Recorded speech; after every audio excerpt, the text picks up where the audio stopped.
Hello there, and welcome to Fandomology, where fandoms collide. I am Paul. Yes, I know I wore this yesterday, but you know what? It was already out, and I decided, you know what? I'll wear it again anyways. And we are having a very special stream tonight because we are celebrating the fact that we recently surpassed 400 subscribers. Now, admittedly, this happened last week, but we weren't able to do a stream on it because unfortunately I was sick with the flu. But we're here now. We're late, but we're here now. And this is just going to be an old school chill stream where we'll really just talk about anything. I've invited some guests to join me. They should be hopefully joining soon. And we got a couple people already in the chat. We got Matt Cave saying, "Congrats, dude. Thank you." Coffee on Korriban saying, "Let's go." And Woo, thank you. Star Wars Theology, what's up, Felix? Saying, "Let's go." Baron Orman Tag saying 400, woohoo. Again, Felix is saying, "Congrats, Paul." And Phil McCracken saying, "Congrats on 400. Sorry, I won't be able to stay." Hashtag Elvis is alive. Hashtag Cash Money still hates redheaded women. Hashtag Phil is always right. And hashtag 2 million old ladies fans of Elvis are marching toward Paul. Oh, Phil, you are crazy, Phil. And welcome also to Black Dragon, who said, "Apparently I have monkeypox. I can assure you I do not." And Coffee on Korriban saying, "Listening while working." All right. Well, thank you guys all for showing up. I really don't have a plan for how long we're going to go or really what we're going to talk about. This is just sort of a open mic.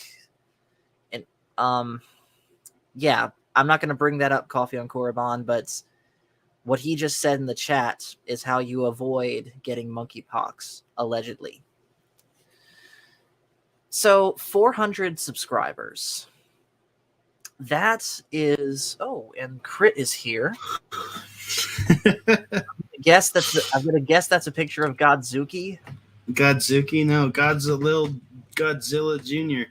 I got your stream confused with Pacific's because I was just on his. Oh, I'm like, okay. "Congrats, Pacific, on 400 subs." And he's like, "I wish."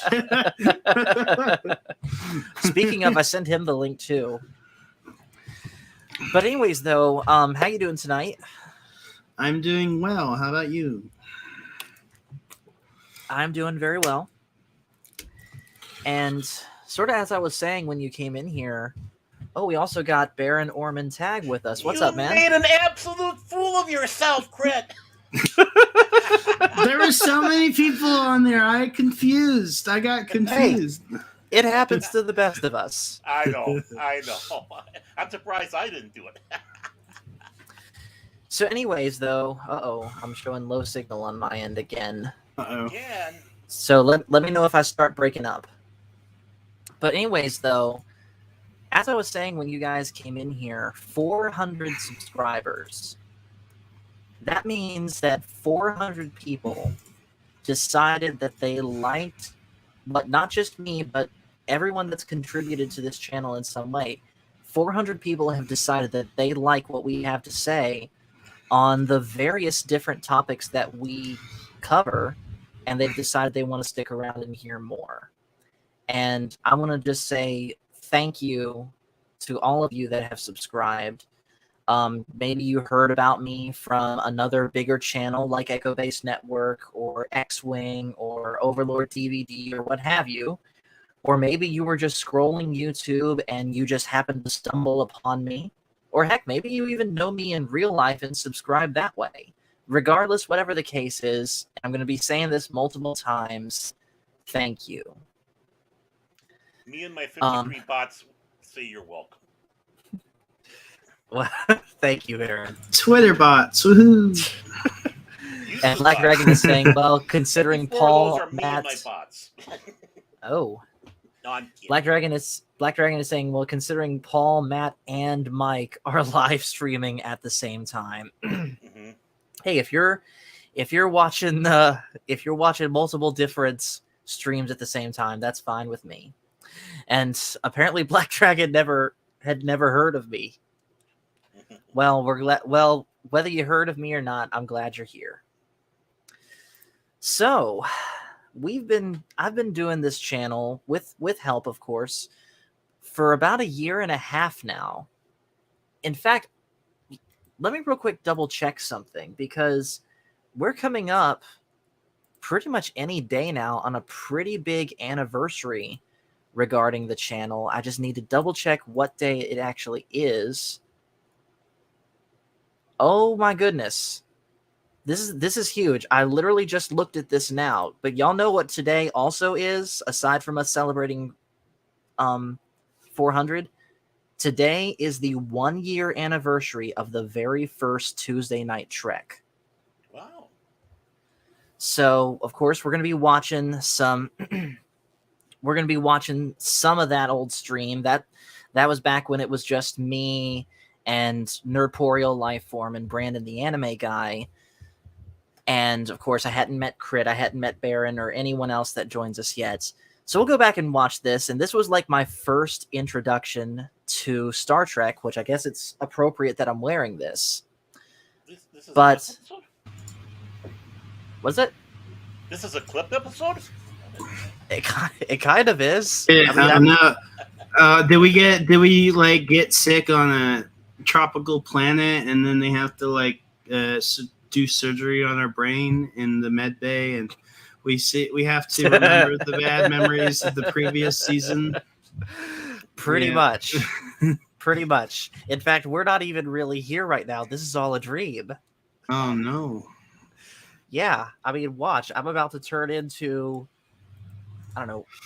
I'm about to turn into this. I am Paul Cutis of Borg. You will be assimilated. Resistance is futile. I have zoomed in my screen. And hello, by the way, also to Alice83 Ashla. Thanks for joining. Coffee on Korban saying, I'm in hour 15 of work today in the middle of the most intense thunderstorm I've ever seen. Well, you stay safe, man. Yeah. You stay safe. But in any ways, though, let's first talk sort of about how we met each other. Baron, you and I believe we met each other through Pacific 414. And I wasn't one step before that. Weren't we on one of Doomcock's members-only streams? I've never joined a members-only stream with Doomcock. So I've only been on stream with him twice. Twice, okay. So then, yeah, it'd be Pacific, I think. Yeah, and honestly, I liked what you had to say and wanted to talk to you more, and now you've become a permanent fixture of Tuesday Night Trek. And for better or for worse. Yep. And Crit, it was kind of the same story with you. I met you through X-Wing and got talking with you, and you actually asked to join Tuesday Night Trek because we were covering Wrath of Khan at the time. I wasn't able to make that stream, but I was able to make the next ones. So yes. And since then, you've honestly, not only Tuesday Night Trek, but just the channel in general, you've been a big, big help. Because I like talking about movies and stuff. Yes. And, you know, I can't thank you enough for that. And we also got to address this. Most of the people that subscribed when we were still known as the Star Wars guys, and I may have been known as Master Paul. I'm grateful that all of those people seem to have stuck around through the rebranding to Fandomology, and I'm grateful that you guys understand the reasons why we rebranded, because, you know, we wanted to get away.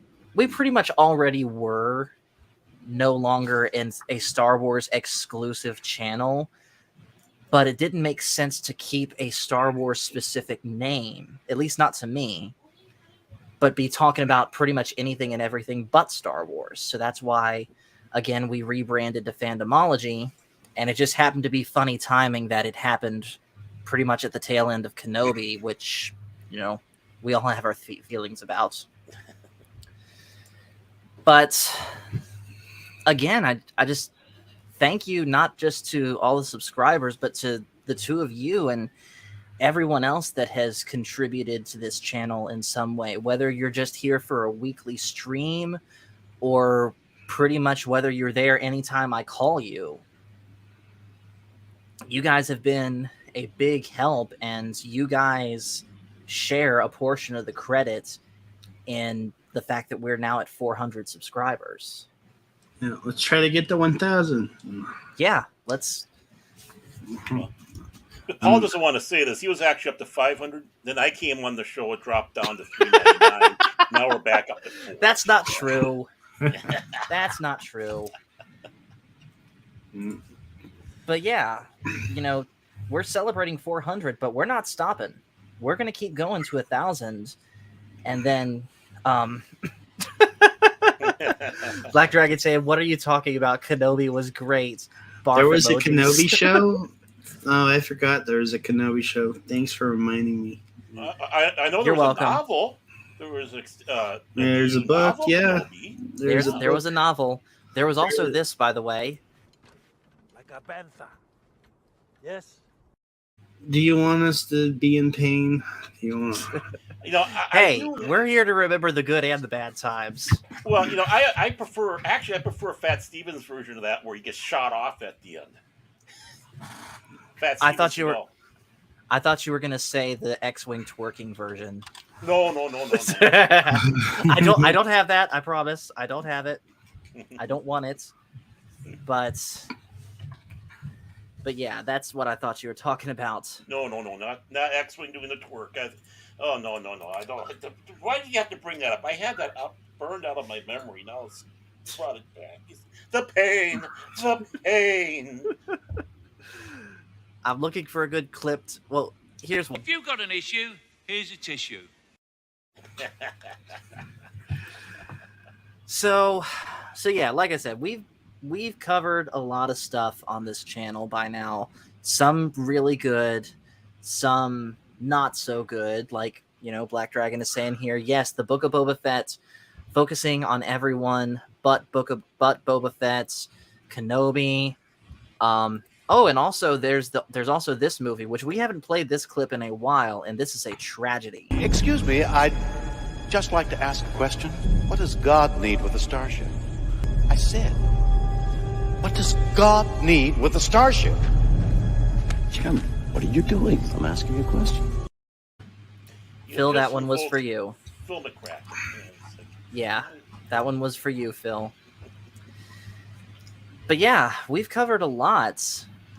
Of course, there's stuff that's been not so good, but there's also been stuff that's been downright amazing, like, what I'm wearing right now, Star Trek The Next Generation, Star Trek The Original Series, the movies we've covered so far. Some of the best conversations that we've had outside of a gaming stream have been about not just Star Trek, but sort of debates around morality that have been inspired by Star Trek. Like, for example, last night, we were discussing whether or not Picard or Dr. Marr was right or wrong regarding wanting to destroy the crystalline entity. And several streams before that, we were discussing who watches the Watchers and, the morality of what happened in that episode. Same with Measure of a Man. And those type of conversations I really enjoy, partially because I really don't have conversations like that much outside of YouTube. But stuff like that really makes you think, compared to what we got, what we're getting today from modern entertainment.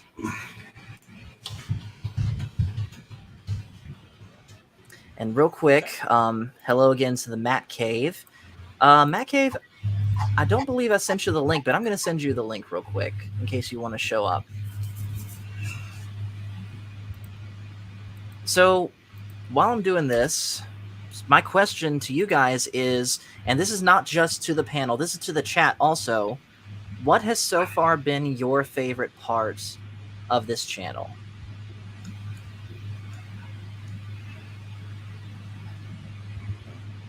I guess I'll start off. Tuesday Night Trek. I mean, I'm part of it. We're talking about Star Trek, just like you said, just like we did in the old days, because we're dealing with a show that dealt with thoughts and ideas, and not trying to promote or being a propaganda inside a glass bubble where if you don't agree with us, don't watch mentality, which was never Gene Roddenberry, was never Gene Kuhn, it was never DC Fontana. It wasn't any of those people's, because Star Trek was meant to make you think and talk like we do, and it's something that I have missed for ages because we haven't had anything in modern entertainment to be able to do that with. No, because we're too focused debating whether or not something's good or bad, and having to defend yourself from all the ist and phobe labels that people will sling at you.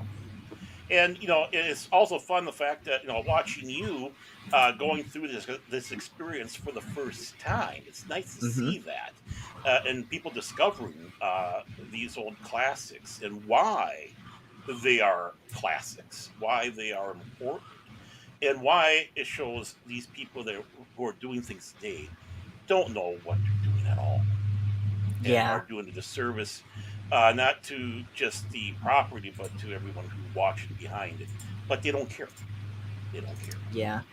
And going real quick back to what you were saying about the way that people like Gene Roddenberry and DC Fontana and all of them wrote Star Trek, kind of hearkening back to another portion of the conversation we had yesterday. And I'm only bringing this up because Black Dragon did, R.I.P. Nichelle Nichols. Yeah.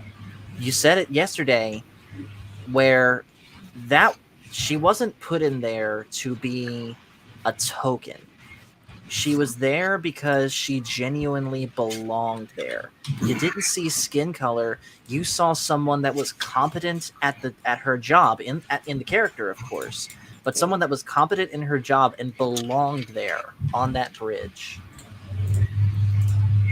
And the short-sightedness when they're running around saying about in Discovery, we had the first black female captain. It's like, you obviously haven't watched Star Trek at all. Star Trek 4 had a black captain. Geordi LaForge's mother was a black captain and female. And let's go back to one thing. Even though she wasn't at the rank of captain, the first female to sit in the center chair was Uhura, even though it was in the animated series. But the first woman to sit in that chair was Uhura, a black woman. Exactly. But you know what? It didn't. For us, it was like, it's natural. It is if what that should have been. What should be in anybody's? It's not going, look at this. It's like, okay. It was accepted.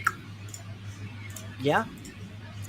And real quick, hello also to Apollome's Minion, who says congrats on 400. Thank you very much.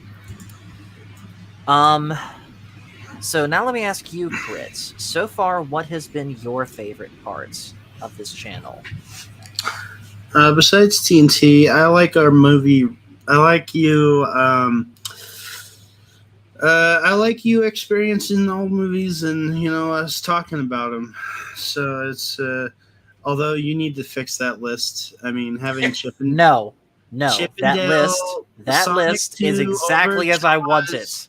Sonic 2 over Jaws, the more I think about it, is very, very painful.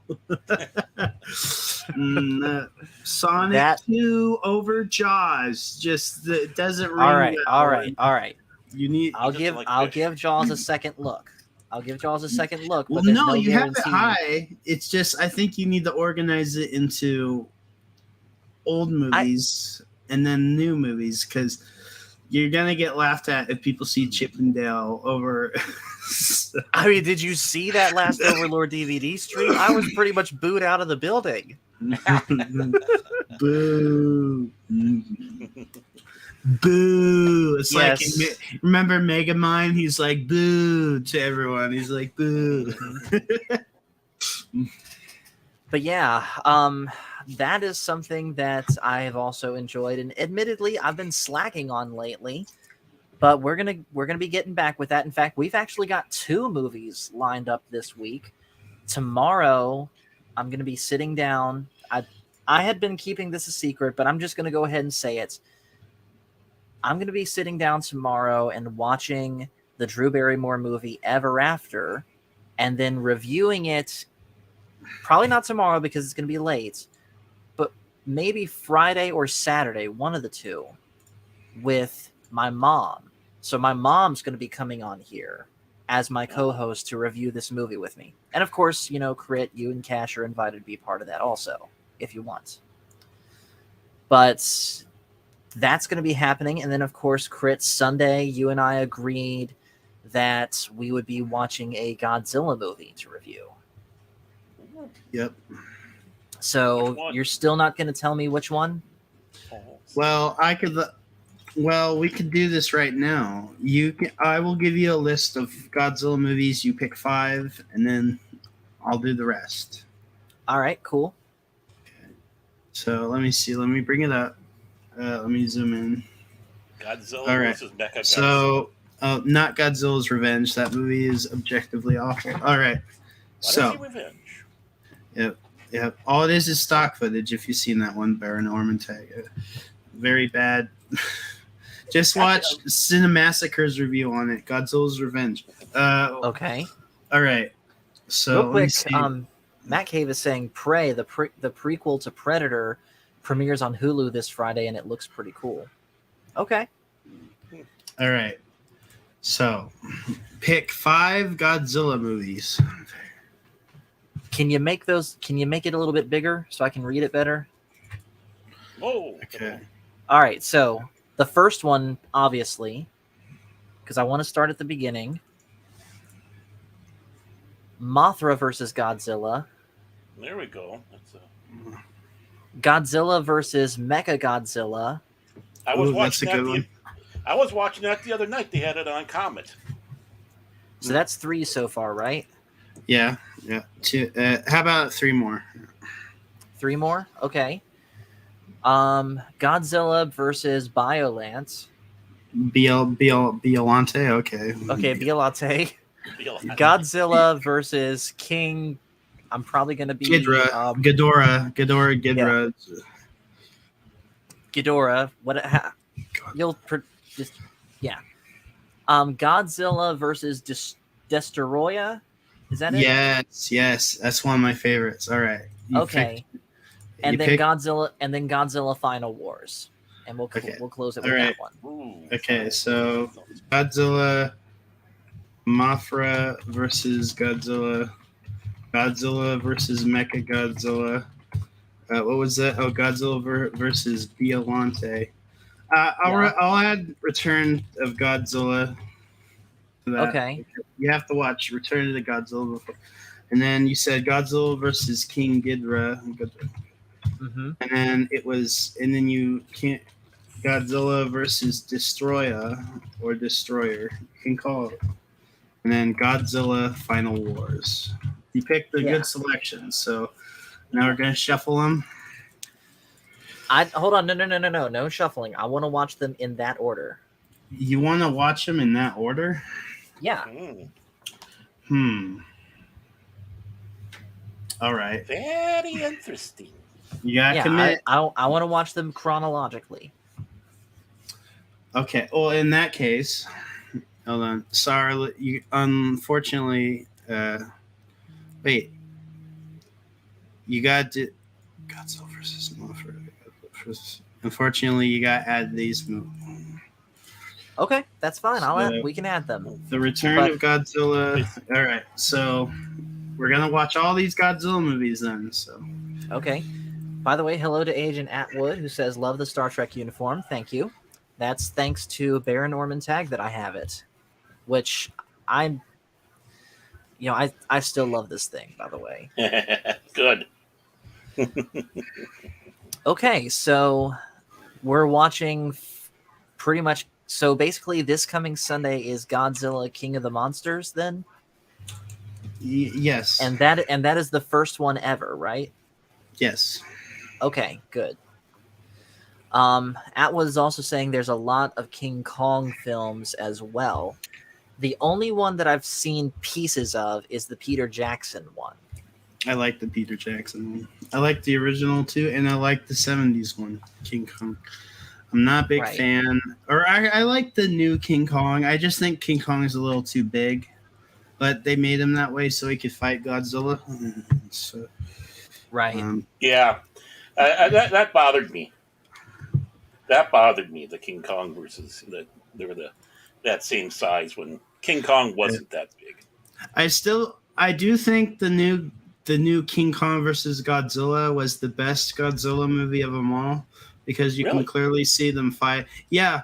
Well, I like Godzilla King of the Monsters but I think the human scenes are trash and you could barely see the fight scenes, which as visually as it looked, I hate when you can barely watch action. You can barely see what's going on. I hate movies like that. Like Kenobi, like they shook the camera repeatedly. You could barely see what was going on. They did that. So they did that with Godzilla too. Godzilla 2014. I will give that movie forgiveness as much as boring as it kind of is.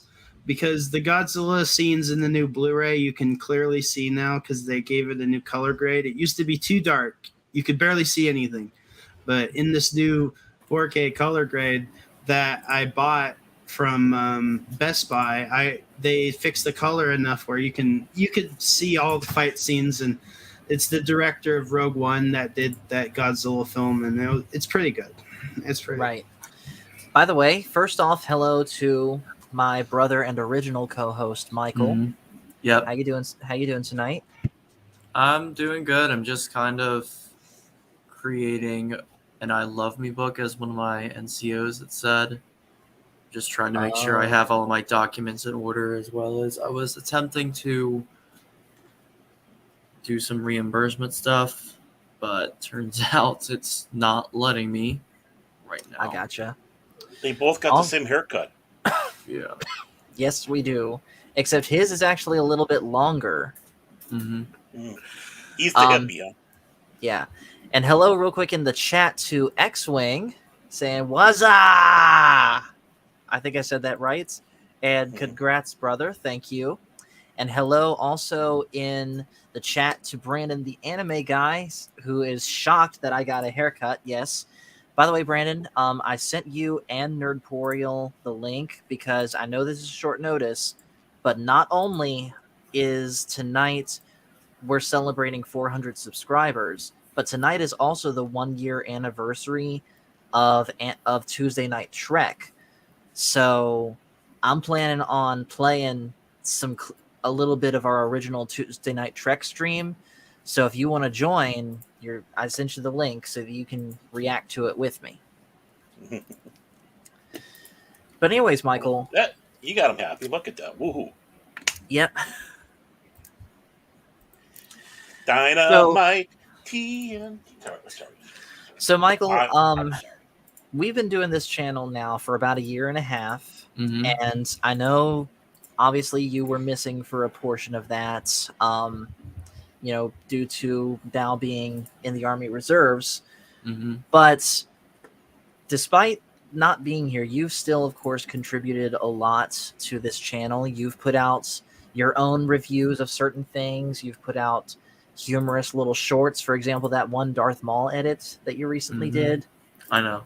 Yep. And, of course, I have to tell you just as much, in fact, more so than Crit and Baron Orman Tag, thank you for coming on here and helping me. You were the first person I ever turned to, and I'm glad that you said yes. So thank you. Mm-hmm.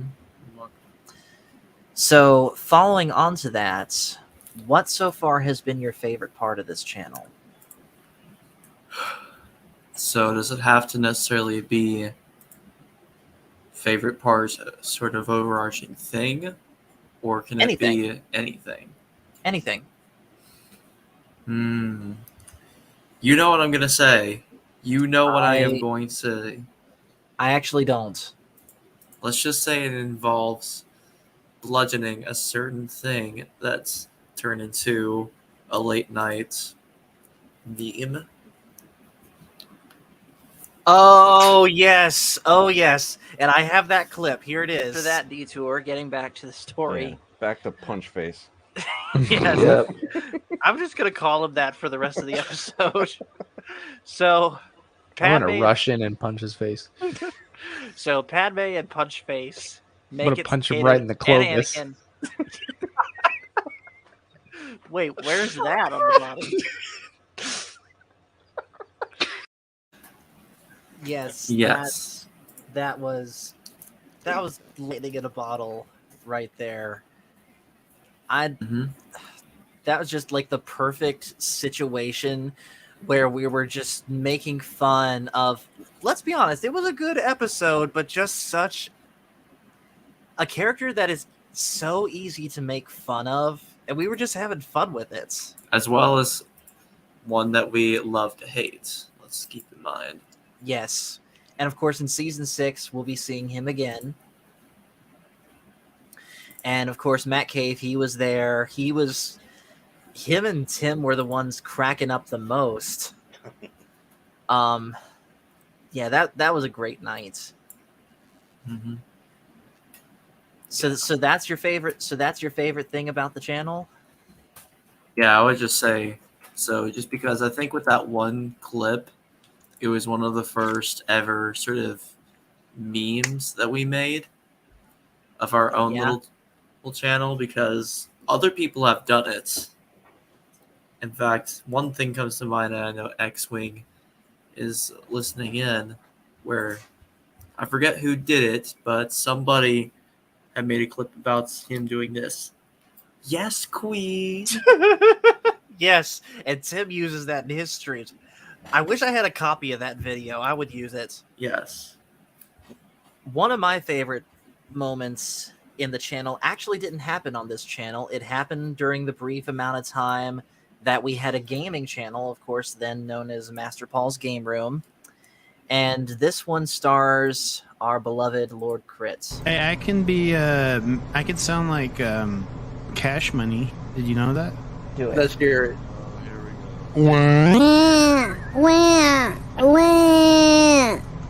Oh my god. No. They put woke stuff. They put woke stuff in my Star Wars. So, Crit, I gotta know, what made you do that? They put woke stuff in Star Wars. I mean, You're not wrong, and sadly, Andor seems to be continuing that trend with their claims of it being inspired by, quote, the Trumpian world, according to one of the actors. Surprised? Are we surprised? Nope, not at all. Not at all surprised. Is the Emperor gonna get an orange makeover? Who knows? But Fat Steven Seagal has been sharing some pretty interesting memes regarding it. In fact, I'll try and find some. I love the Death Star one. Yes, I'm gonna try and find that real quick. Good. Let the TDS flow through you. All right, where is it? Oh, here's the first one I had seen right here. I'll bring this up.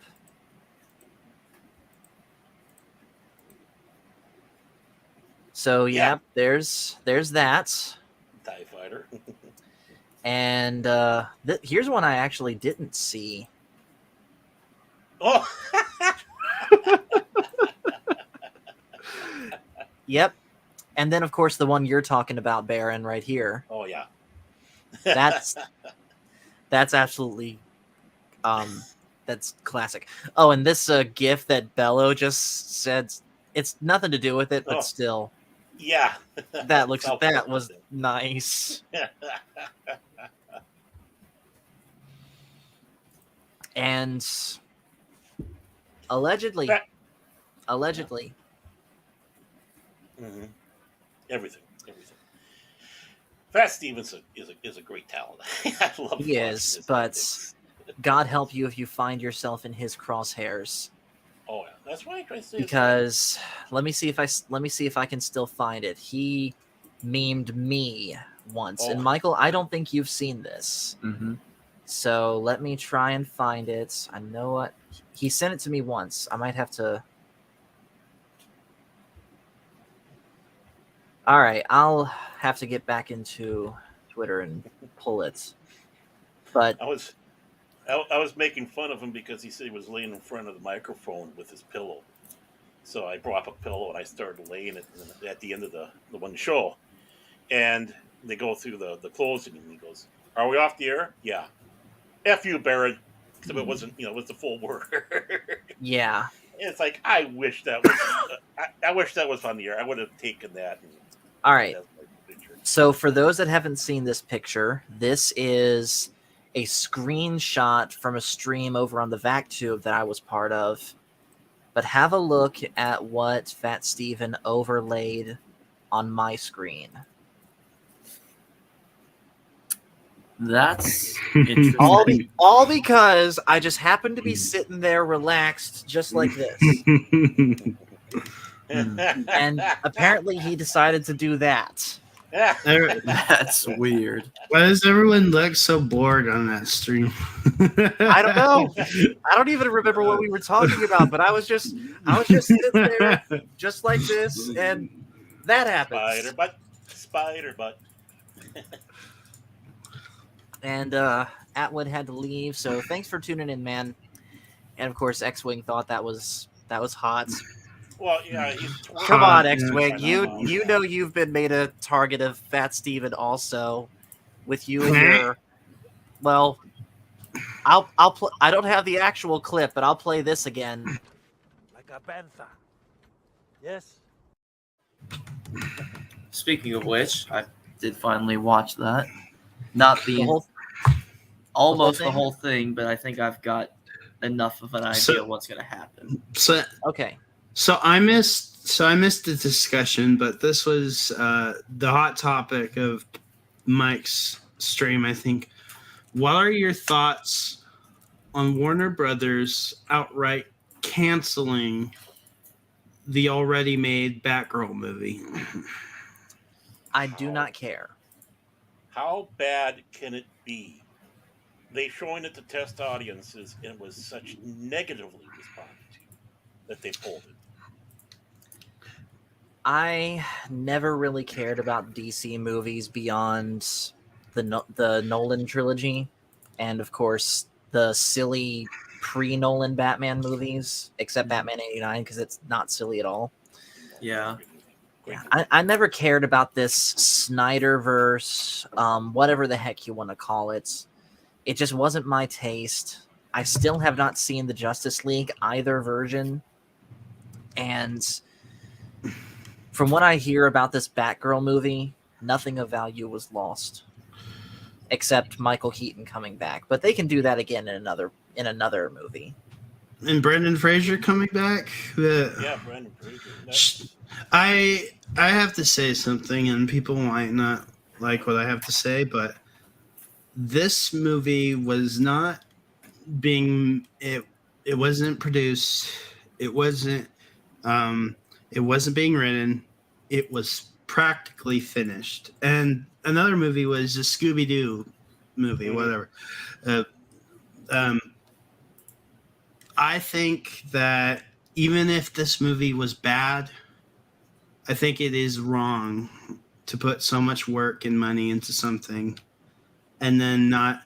Basically, they didn't want to release this because this was just a write-off for money to get back what they.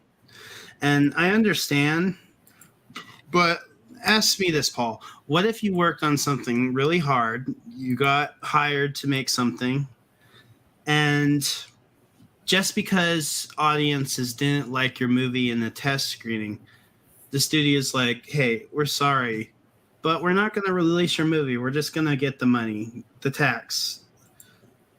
But what if it comes out and it ends up turning out well? It doesn't matter. It doesn't have to be a superhero movie. It could be any movie. It could be a Star Wars movie. Okay, test audiences don't like this Rogue One movie. We didn't put a lot of money into it. What if I say we take away your movie, and you know what? We put a lot of money into it. Let's just write it off for taxes and get our money back. That turned into a rant instead of a question. Well, to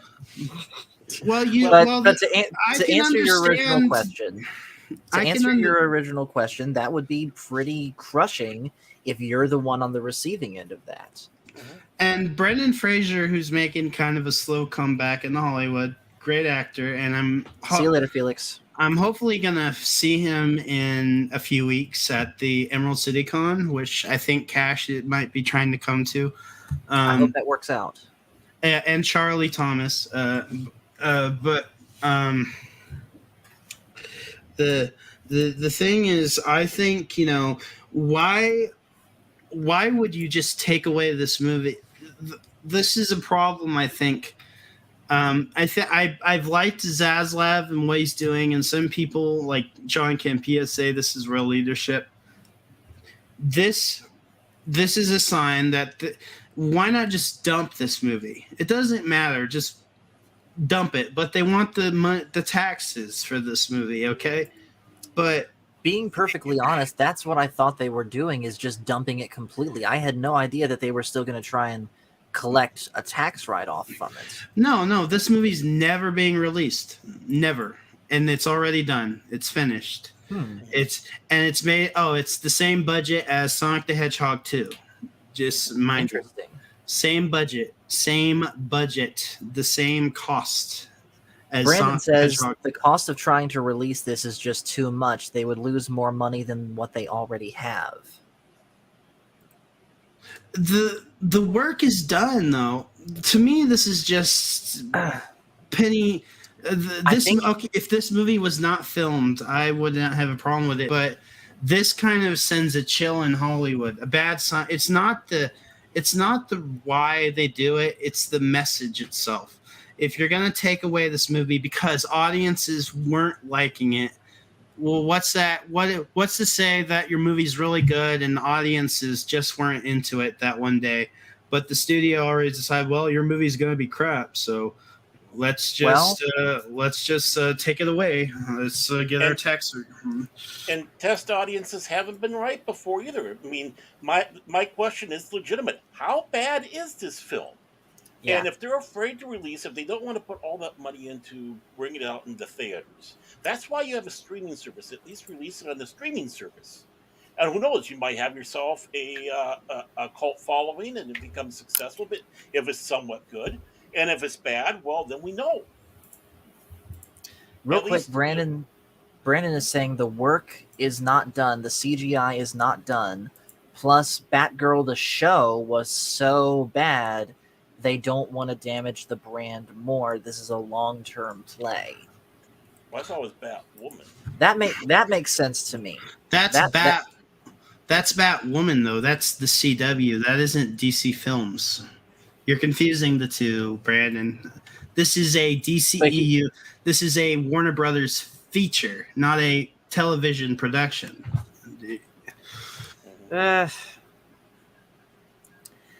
Well,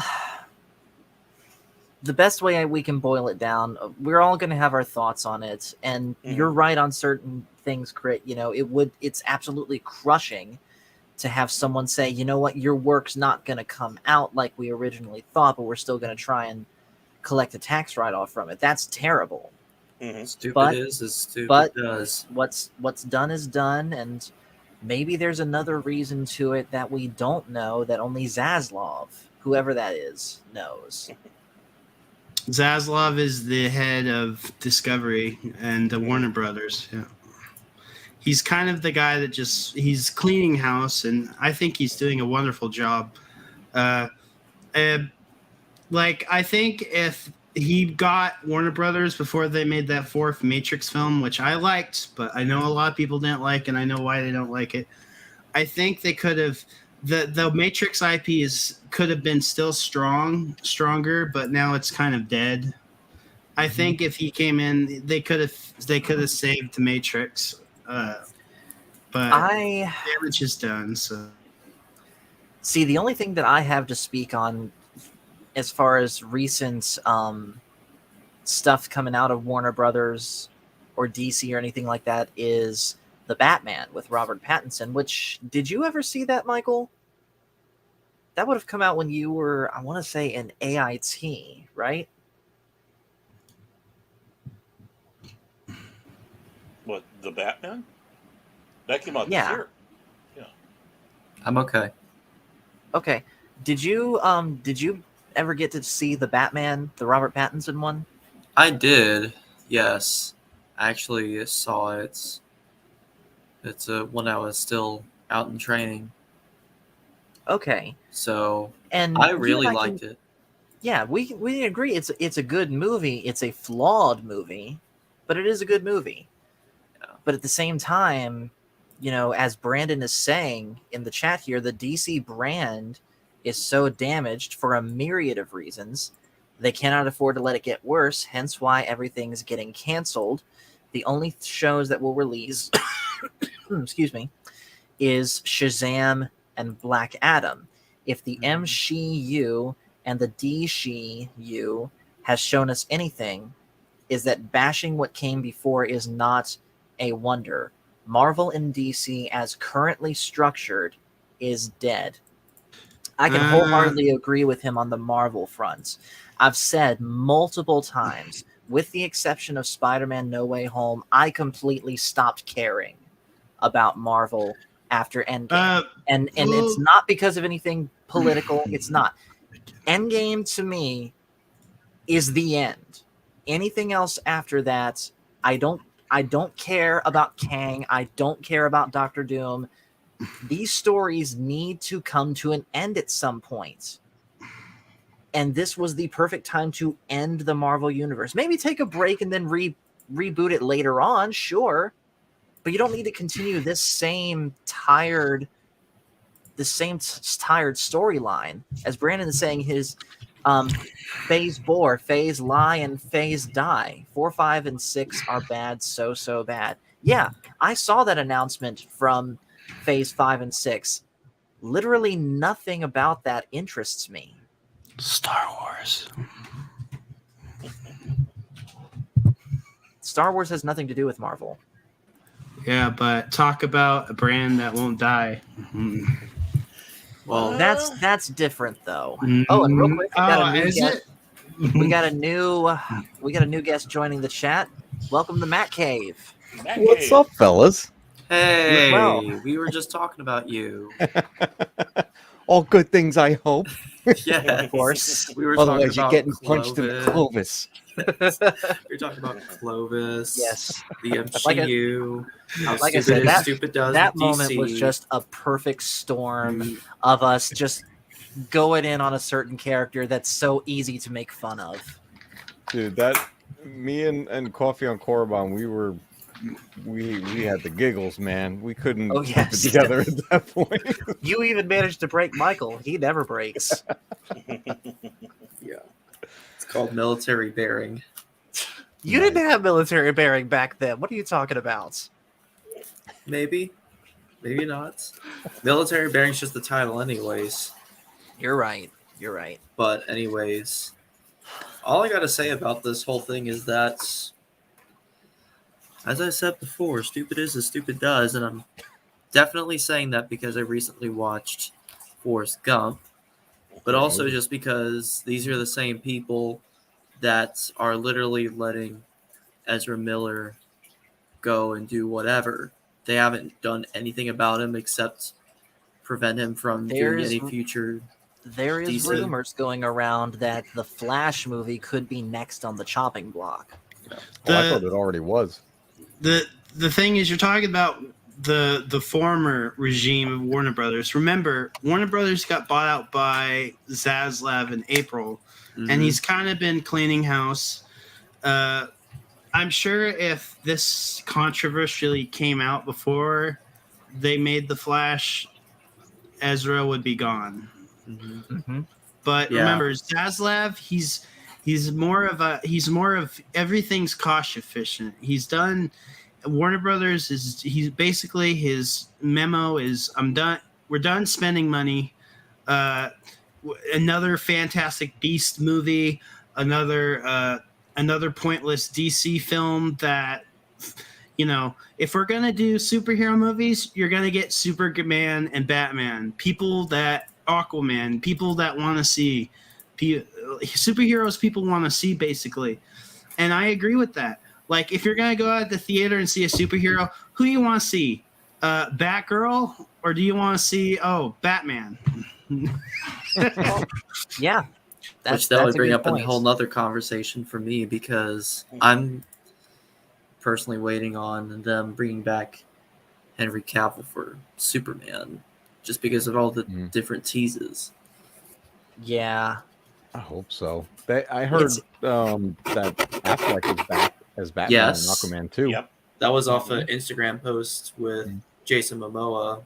I think he's only doing that because they had to push back the Aquaman release date, and the rumors with the Flash movie. So yeah, so I think Keaton filmed that, but they had to redo it with Ben Affleck because it's just different release date now. So hold on one second.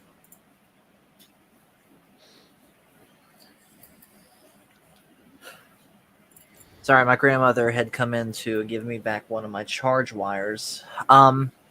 Real quick, hello to Old Man, who I believe this is one of your friends, right, Baron? Yeah, you might say that. All right. And he says, all we need to do is get KK out of the movies. I used to believe that. I don't believe it's as simple as that anymore. Because Star Wars, I know Brandon said, don't get me started on Star Wars. And trust me, with the exception of Animation Friday, I am hesitant to talk about Star Wars anymore because I used to believe, and real quick, this is in no way intended to be disrespectful of anyone that has put forth any sort of rumors of a civil war where it's Kathleen Kennedy versus Jon Favreau, or insert. She's gonna get fired every. You hear it every week. No disrespect to anyone that's been saying that, because some of them are good friends of mine still, but I don't believe it's as simple as Kathleen Kennedy leaving anymore. The whole culture at Disney has to change from top to bottom in order for things to truly improve, not just at Lucasfilm, but at Disney in general. And some have been saying that Chapek is the guy to do that. Frankly, I don't know if I believe that. But if he is, then I'm here for it. The Star Wars guys have returned. Partially. Master Paul still sleeps inside, and he'll occasionally come out. But he'll awaken when Andor comes out. There's been an awakening. Have you? I saw the Andor trailer with Coffee on Korriban, and I almost feel ashamed. And I said this on his stream. I almost felt ashamed that I was getting excited. Because yes, there's good stuff in that trailer, but the fact that I was getting excited opens the opportunity to get disappointed again, and I've had that one too many times. I was excited because it looked original, and then I saw Fiona Shaw's comments. And no, I changed my mind. No. Yeah, they're going full politicizing it. And real quick, anyone that is still looking forward to Andor, good for you. I sincerely hope you enjoy it. But I'm sitting this one out. You know what? I would say in that case, wait for it to completely come out and then binge watch it. Don't do the week to week. Like I'll give you an example. Like I'm fine with the week to weeks. I'm looking forward to it. I'm actually one of the people that enjoyed Boba Fett overall, but I've recently rewatched it, binge watched, completely different feel. These things, Star Wars is not the way Star Wars works, it's not meant to be in a series. It's meant to be a film where there's a beginning, a middle, and an end. There's some sort of resolution at the end of each episode. And what happened was we get things broken up into episodes, but they don't. You wait a week and you've killed the mood. Yeah. But I'll tell you, the rewatch. I mean, outside of certain things, there are some things that even as a fan of it, I can't ignore it and I can't get past it. But overall, way better feel. So as far as Andor goes, I mean, I'll be watching it from day one. But for you, what I'd recommend is just sit it out, let the whole thing come out, and then at your own pace, just watch all. That's probably what I'm going to end up doing. And of course, while I'm waiting for the whole thing to come out, I'll be listening to all sides of the spectrum as far as the reactions. You know, yours, Echo Base's, Tim's, people that are hardcore for the Disney stuff, people that are hardcore against it, everyone. And I'll decide from there whether or not I want to watch it. Nice. I know I won't. So I don't have Disney Plus, so or minus, as I like to call it. Fair enough. Fair enough. So let's get into another aspect of all of this, and that is the fact that we've started doing gaming streams. Of course, like I said, this was on Master Paul's Game Room, but ever since we rebranded to Fandomology, the gaming stuff has come here. Because, frankly, I like the idea of having everything on one channel better anyways. And, you know, gaming streams have, for better or worse, taken the place of these chill streams.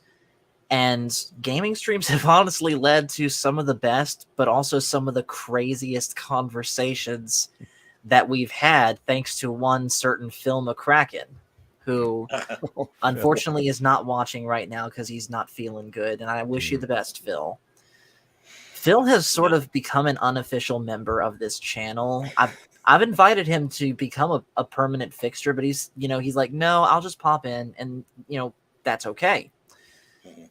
But whether he's defending Star Trek V or spreading conspiracy theories that Elvis is still alive when he's really not, Phil, you need to accept that. But yeah, he's also helped a lot with certainly making this channel fun. And Matt Cave, you being part of Animation Friday, but even before then, you way back when that one stream where our infamous list first was born, you were there, Brandon was there in the chat, Daryl was there, I think Black Dragon was there, I know Felix was there, so was Echo Base and Mexican Iron Man. And you guys just shooting all these movies at me, and me and Michael reacting to whether or not we had seen them, 99% of which we hadn't. But not only that, but like a month or so after this, you had sent me a box of some of the movies that were on my list that you had duplicates of. And that really kick-started me going through this movie list. So just like I've said to everyone else that has contributed to this channel, thank you.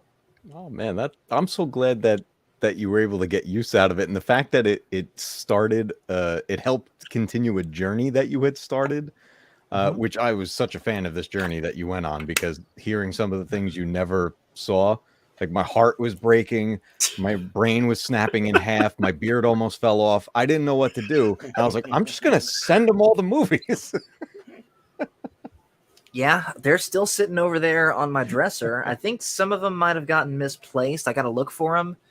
But I know I still have them, and we're going through Godzilla, which I know isn't part of this list, but we'll be hitting those very soon. Oh, yeah. We still got to go through the Rambo sequels. Now that Godzilla Sunday, Godzilla Sundays, nice. Or the monsters. Yes, that's which what we used to have here. It was on Saturdays. So it was Bill's Matinee Movies. It was always a Godzilla flick. Yeah, and I've said this multiple times on the gaming streams. Literally, the only thing that I know about Godzilla is the Matthew Broderick movie, which I know what you're gonna say, Crit. That no one likes that movie. Japan disowns it. I get it. Yeah, Japan did not disown it. But it's still a Godzilla movie. Japan did not They, disown it. they did disown it because they had Godzilla kill that thing in like less than 8 seconds in Final Wars. Yeah. Exactly. What was that? They It was like Godzilla 2000 or something like that? Final Wars. Oh, Final Wars, they did it? Yeah, Final Wars. Real quick, hello to, of course, the third brother, Epic John. I invited him to be on tonight. John, the invitation is still there if you don't have to worry about any bedtime. He's someone that's wanted to share his own spin on content to the channel, and I actually got to give him credit. He's been willing to bite the bullets and go see some of the more modern movies. Like, for example, he voluntarily went to see Thor Love and Thunder, whereas I, like I said, do not care about Marvel anymore.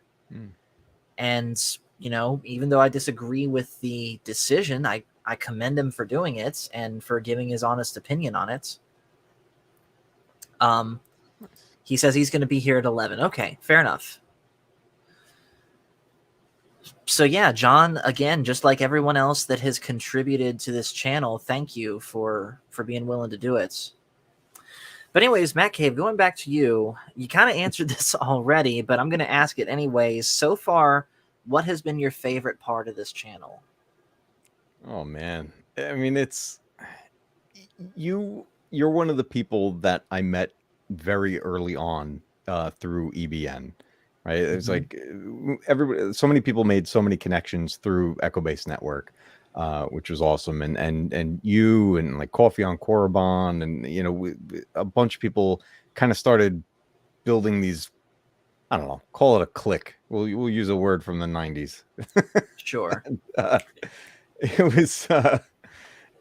was so cool being able to not only just kind of sit down and hang out and just everybody talk about all these things that we geek out on, but it kept evolving, right? So like we'd start to be like, okay, how about, you know, we're going to stream over on your channel, and then we're going to stream over on my channel. Hey, let's talk about, you know, this. And it became Animation Friday at a point, which was just awesome. And to see your channel grow and having an opportunity to be a part of that was just an amazing part of my journey as well. Like doing all this YouTube stuff and everything. I'm still messing around and learning stuff and everything, but I've learned so much from you and everybody else that's in the community. I think my favorite part of your channel is watching it grow and evolve. And I know you've rebranded, but that's a cool thing to me, to see you take those next steps of what you want this to be, because that's what everybody's channel should be. It's what makes you happy. And if you're having a good time as the host and the creator and doing all this, that means your audience is going to have a good time. And seeing you take these steps, that's my favorite thing about your channel. Thank you. Thank you. I really do appreciate that. And yeah, I've never not had fun on this thing. Every single stream, even if the stream ends up being a stinker, you know, there's still some good redeeming quality to it that still makes it fun. Never and not had. What kind of English is that? I am not having fun. I'm out of here. Well, come on, Baron. Tell me how you really feel. But anyways, and it's funny that you mention like treating these streams as hangouts, because that has, you know, that's my favorite type of stream. Is not really, I like, you know, of course, Tuesday Night Trek. I like Animation Friday, but sometimes it's good to just turn the camera on and just whatever happens, happens. Whether it's me playing a game and having people talk in the Discord, or what we're doing tonight where we're just here on StreamYard talking about anything and everything. Those type of streams are honestly my favorite, because you genuinely don't know what's going to happen, and sometimes that creates the best moments. I mean, And Paul plays a mean Candy Crush. You should watch him screaming. I do not play Candy Crush. I do not play Candy Crush. Those, you know what? Speaking of like mobile games and stuff like that, it's like it's so funny. Like my wife, she's probably playing it right now. Some sort of game similar to that. It's not Candy Crush, but it's something like that. And then she's like, "Oh, how can you play so many games all the time?" I'm like, "You're playing a game right now. What are you talking about?" But I love being able to sit down and just, play a game I happen to be in the mood to play, and then the like you said, to be able to just turn the camera on and go, and all of a sudden you've got a panel of people hanging out with you while you're playing this game. It's a ton of fun, man, because it's in a world where everyone has become so physically separated. It's the closest thing we have as gamers now to couch co-op. Like, it's just hang out and play a game together. Mm-hmm. It's exactly. so rare like now. For example, the times that me, you, Obsession, and Hawk have played Fortnite together. Yep. Which, by the way, we were just talking the other night about getting some more Mario Kart going soon. Yes, I'm ready to make you cry all over again. I know you will. And don't worry, Crit, I haven't forgotten about our rematch either. And kind of speaking of that, what you were saying about hanging out, that's another thing that has happened, of course, since the last milestone is the Nashville meetup happened, which, the only people that can really speak on that is me and Crit. But let me just say this. Those that were not there at the Nashville meetup, for whatever reason, I would highly, highly encourage you to try and go to the one next year. Mm-hmm. Because everyone that was there just had the best time. I'm bringing my father next year, so yeah, nice. I'm hoping to bring Michael with me. Maybe Jonathan if Mom and Dad are okay with it. Hope to be there. Yeah, but yeah, it was just what you were saying, Matt Cave, about in these hangouts that we have on stream. It was literally just like that, except no screen here. It was, and the cool part is because we already knew each other from this, we really didn't have to be like, "Hey, how you doing? I'm Paul. Nice to meet you." We already knew each other. We're already friends. And that was like seeing it from afar. Obviously, I didn't get to go, but seeing all the footage and pictures and everything from it, because there were so many people who, like, they may not be content creators as well, but we see them all the time in the communities on like EBN when the call-ins come in and everything, and it's the pop-ins. So it's like you're meeting all these people face to face, but like you said, you already know them. There's no like introduction or anything. It's just like, "Hey, what's up?" Like, and you just go. And I can't speak for too many other people, but I think I can speak for Star Wars Obsession and myself that while you guys were there and having a blast, Obsession and I also had a blast because that night we had the honor of taking the reins of Echo Base Network. Yes. And we were getting live updates from people at the meetup with pictures coming into us and footage and updates, and we were having a blast living vicariously through you guys. I have to tell you something. I don't know whether or not y'all figured this out, but there was a certain point during that stream where Coach had commandeered Matt Rissman's account and was trolling you guys as Matt Rissman. I did not know that. Yes, I watched him do it. Coach, you sneaky man, you. Oh, yes. Coach is very sneaky. Yes, he is. He's probably watching right now, and we don't know it. He's like the Emperor. I mean, he's like Palpatine. He's got this nice, pleasant exterior, but then hey, speaking of the Emperor, I did mention there was a giveaway tonight. Oh, yo, that's cool. So the Black Searing is the Emperor. Nice. We'll have this at the very end, so stick around till the end if you want to be part of this. That's really cool. So, speaking of Echo Base Network, as you were saying, Matt Cave, Echo Base Network is like the nucleus that we've all kind of revolved around, and we've branched off into our own channels. And I've said this multiple times, and I will continue to say it. Echo Base Network may not have been the channel that started the idea of me making a YouTube channel like this, but they were the one that turned the idea from, hey, wouldn't it be cool if I did this, to I'm actually going to do this. Turned it from a what if to, all right, here's what we're going to do.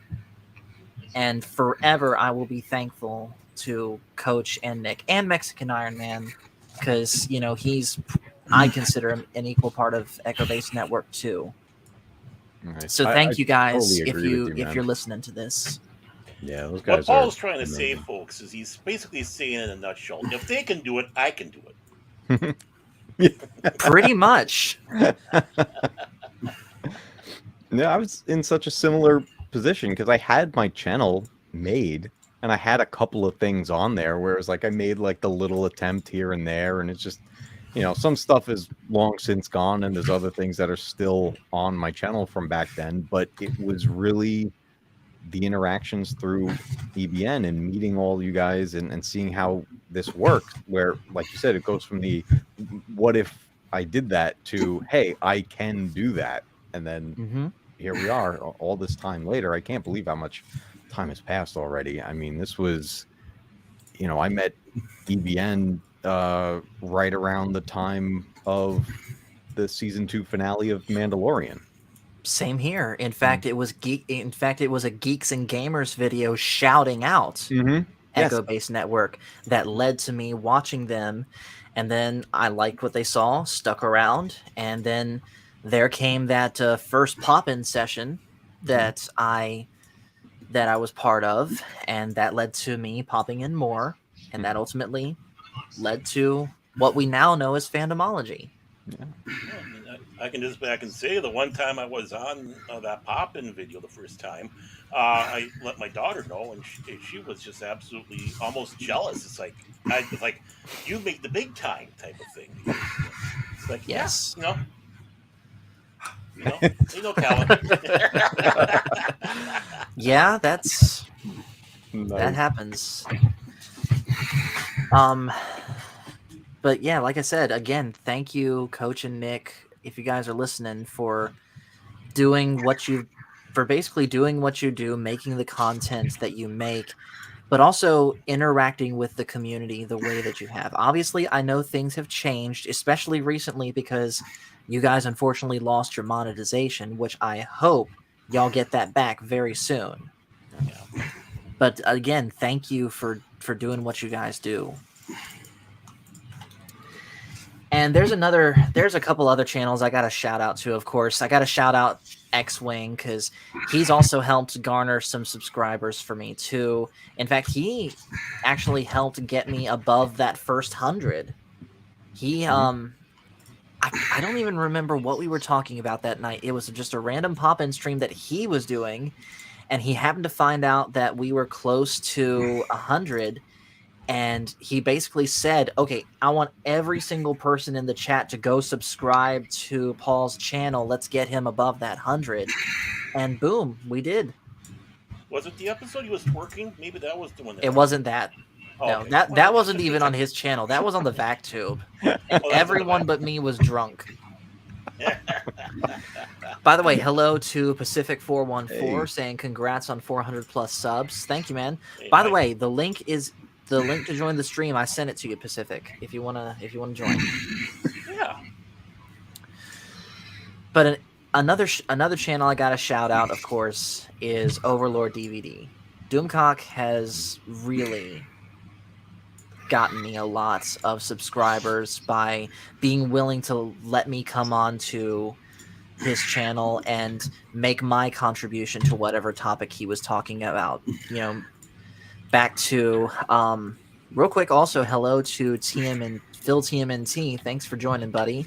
And real quick, make sure you guys subscribe to both his Phil TMNT channel, but also if you like Kingdom Hearts, go subscribe to Phil the Keyblade Master, because that's his Kingdom Hearts channel. He does some good stuff over there. Okay. And thank you for subbing, old man.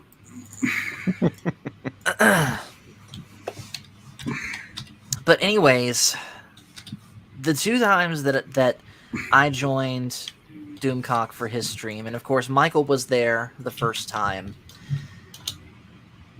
He, say what you will about the theories or rumors that he makes, but Doomcock is genuinely a great person, and I cannot thank him enough for allowing him to share that whatever spotlight that he has with me and Michael.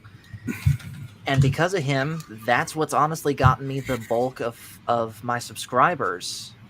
And so, again, Doomcock, thank you. And real quick, hello in the chat also to T. Davidson, who says, Brother Paul and Michael, just want to say hello there. Definitely shout out to X-Wing. I'm your 102nd subscriber because of that stream. Keep doing what you do, man. Thank you. See, I knew I wasn't getting my details mixed up. So yeah, this truly has been a community effort to get this channel to 400 subscribers, and hopefully it's continued to be a community effort to get us the rest of the way to the 1,000 and beyond. Because as much as I say, kind of just pure out of habit, that this is my channel, it's really not. This is our channel. Not just the people here, not just me and Michael and John, not just me and Cash, everyone that's here on the panel and everyone that's in the chat. This is our channel.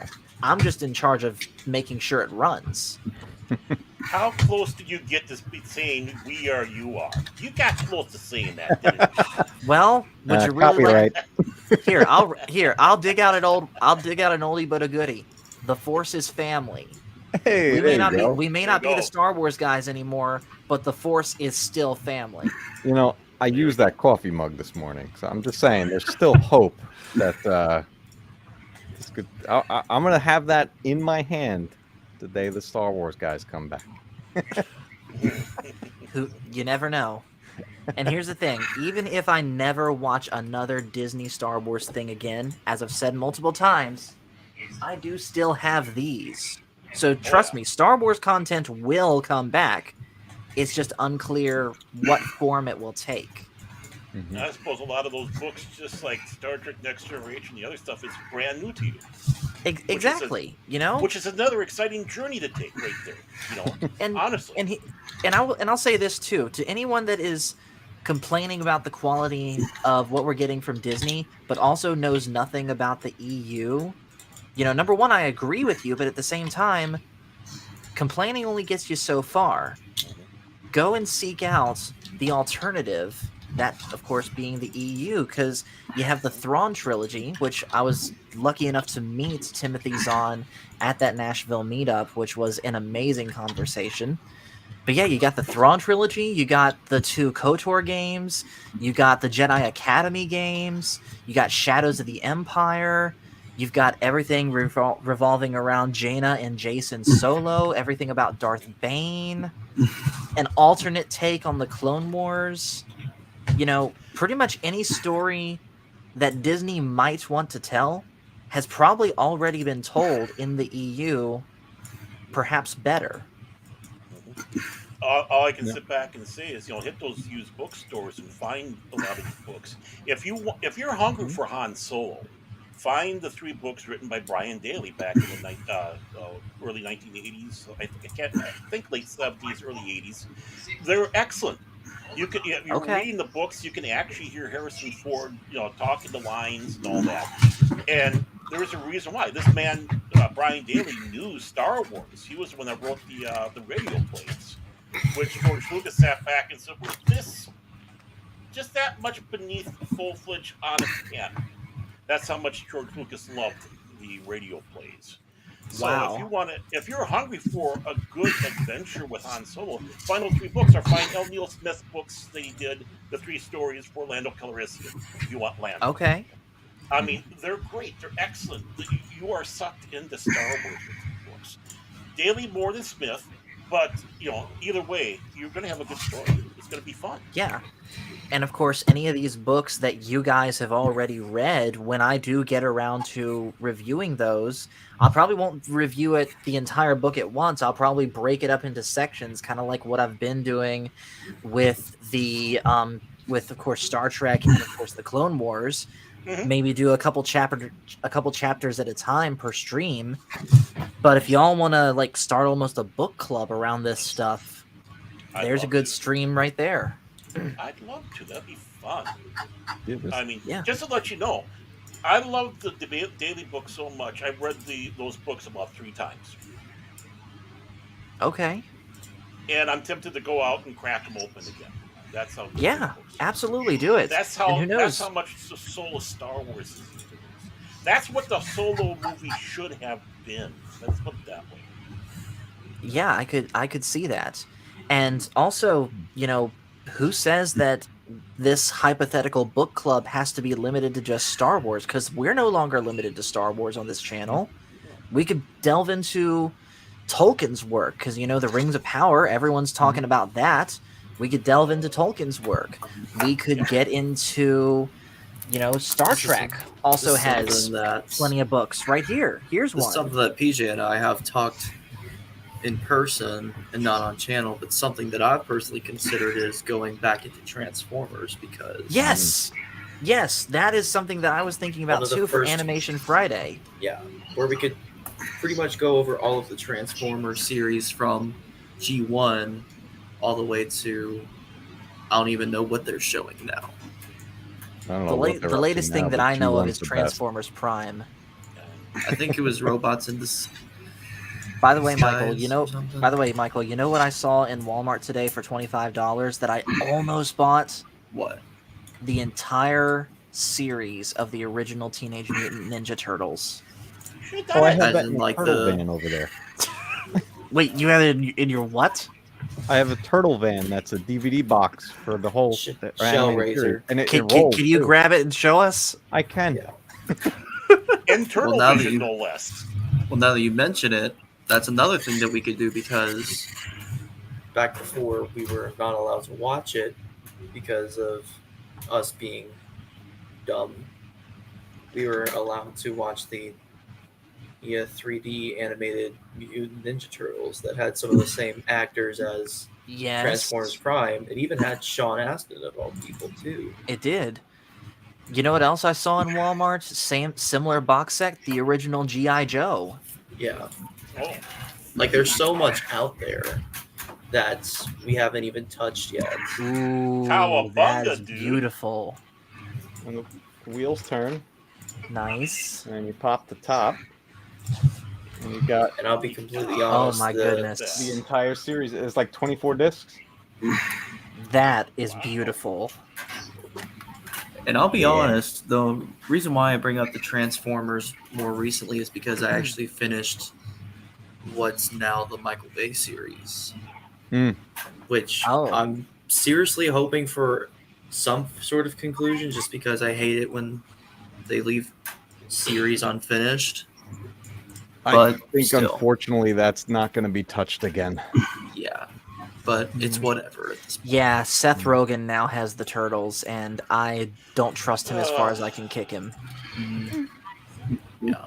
Mr. Satanic. I mean, Satanic. Yeah. And real quick, hello to JetSparks373, someone else that I've had on here before. He says, "Hey, I'm about to go to bed, but congrats on 400 subs." Well, thank you, man. Thank you. He looks familiar. I think. Well, I suppose I should head out too. All right. Well, thank you for popping in, Mike. Tell you what, guys. I got about another hour of stream left in me, so I'm gonna do this. I'm gonna put the Discord link. Sorry, I'll do the Discord link too, but the StreamYard link I'm putting in the YouTube chat here. So we're going open pop-ins. Anyone can pop in if you want. You're a brave man. And while we do this, I think it's time to circle back to what we were talking about with Tuesday Night Trek, because as I've said, tonight is also the 1-year anniversary of that. So let's go back and look at that very first Tuesday Night Trek, back when it was just me, the Nerdporeal Lifeform, and Brandon the Anime Guy. I did, by the way, send both of them the link, but unfortunately I believe they had their own streams going on. Now, this was my first time ever talking about Star Trek, and as you guys can tell by what I'm wearing, I didn't end up liking it. But pretty much this is where it began. All right, and we are live. Welcome everyone to the inaugural episode of Tuesday Night Trek. I am, of course, Master Paul, and unfortunately, Michael's going to be sitting this one out because Michael never did end up joining Tuesday Night Trek, by the way. He's basically been watching the episodes on his own time, and his time has been very limited. So hopefully he's able to join us next week. But for now... Also, real quick, here's a real throwback. Remember when Brandon still went by Golgo 13? Yep. Oh, yeah. That was some BS that he had to abandon that particular account. But he's doing great now with what he's doing. And he's monetized now, too, so good on you, man. Now I am joined by two special guests, Brandon and the Nerd Royal Lifeform. How are you guys doing? I'm doing great. Thanks for having me on. I gotta pause it again because we got another guest joining us. Welcome, Old Man. What's up? Thank you so very much for letting me in. Oh, no problem. How you doing tonight? I'm actually doing really good. I know that our Baron is probably cringing like hell. Here, I'll put you two next to each other since you guys are friends. So here you go, Baron. Now we're at Baron After Dark. Yeah. Baron After Dark at Fandomology. I posted before the very, very first animated program ever on television was generated by a program called Crusader Rabbit. Every cotton picking animated program ever owes its life to Crusader Rabbit. They were the ones that broke the barrier, the window, or whatever you want to call it. Okay. Now, it was a horrible series, by the way. Yeah, I've never heard of it. So, was Crusader Rabbit the company or the actual show? That was the actual show, and I think it's actually available on YouTube. But please bring a barf bag with you when you go. Now I kind of want to watch it. Yeah. Hey, I survived rubber, right, Matt Cave? It's true. You did. Yes. But the thing is, all the programs that we've got on television today that are animated, strictly for television, it never would have existed had it not been for that program. Fair enough. Black Dragon saying I'm not old enough to have known it. Yeah, I believe it. I was born in '94, so I'm sure it was way before that. I'm 75 years old, folks. Nice. Oh, wait, so Old Man's not just a name. That's correct. And just to let you know, one of the co-creators of that show was Jay Ward, who went on to do Rocky and Bullwinkle. Oh, really? Wow. Yeah, I know of Rocky and Bullwinkle, but the only thing that I know of it was that weird live-action version that they did. Oh, that doesn't count. Oh, that's like the Matthew Broderick Godzilla. All right, fair enough. The thing about Rocky and Bullwinkle was that the whole week, it was a 1 week long show, the whole week was all set up for one thing, the Friday punchline. Now, they spent the entire show, for 4 shows, looking for the ruby-encrusted yacht.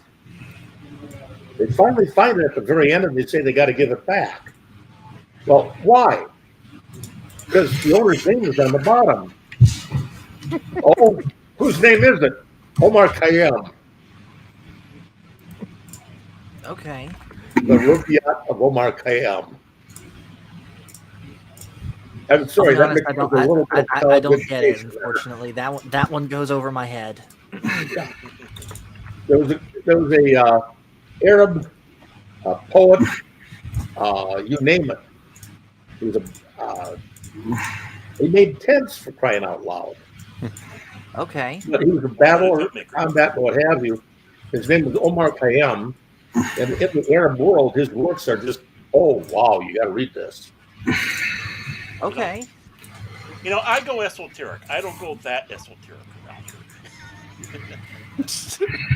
Hey, you learn something new every day. By the way, I did get a DM just now from Cash who says he's going to be joining the stream soon. And real quick, hello to a very special person in the chat, the legendary Tron, who I did also send him the link, so hopefully he is able to join. He is able to join. Hopefully. Fantastic. And we'll get back to watching the Tuesday Night Trek stuff in just a moment, but that kind of brings up another thing I want to talk about is the songs that I've written, not just for things about Star Wars, but also for the different channels that I've written songs for. That's been one of my favorite things that I've done on YouTube, period. You got your guitar, you should sing the Star Wars guys song I made for you. We've heard you do it before, Paul. Do it. I forgot about that one. Real quick, Matt Cave, you have to head out. I do, but before I head out, I just want to say thank you for having me on for a little bit, and congrats again, dude, reaching this milestone. It's awesome. You're so close to now you're on the road to get to 500. Get that community tab. That's the one I'm dying for, and then before you know it, you're going to be at 1,000 subs, man, and starting to apply for your monetization. So real quick, Matt Cave, what's your subscriber count? 368. 368. I'm 403. Let's make a little wager for who can get to 500 first. Oh wow. So what should the stakes be? I don't know, man. This it's interesting. I might be looking at that uniform. Speak up, Baron. We're too far from the mic. Here, let's do this. Let's take time to think about it, then reconvene. How about that? Yeah, we'll come up with something. I think we can have a friendly wager here on this. All right. Oh, I love a good war. Oh yeah. Hey, this isn't my first war that I've started on YouTube. First it was me versus Mexican Iron Man, and now it's me versus Matt Cave. I love Mexican. I mean, I did just watch mine go up by 1. Well, there you go. Hey. It's up to you. But anyways, though, for real though, Matt Cave, thank you for coming tonight. And again, thank you for everything that you've done to help this channel get to where it is. I'm so glad that I'm glad that we're friends, dude. I'm glad that we met. I hanging out with everybody has been one of the coolest things, especially with the way the world became and just being able to actually interact with people like this was just a blessing, in the midst of so many things that was going on. So Black Dragon saying, no offense intended, Paul. I'm in Matt's corner. Thank you, sir. And battle Black lines Dragon, are drawn. I should do this publicly again. Black Dragon, I am very sorry for having you watch the movie Rubber. My sincerest apologies. I'm not sorry. Well, Matt Cave, I've listened to you before I popped into anything and typed any little garbage I typed. I gotta say, you really are a gentleman. Thank you. I appreciate that. I try to keep things nice and fun and a good time for everybody. That's the whole idea behind my channel, is just a place to hang. It's similar to Paul, just a place where everybody can hang out, have a good time, geek out about whatever you want to geek out about, man, because that's what it comes down to.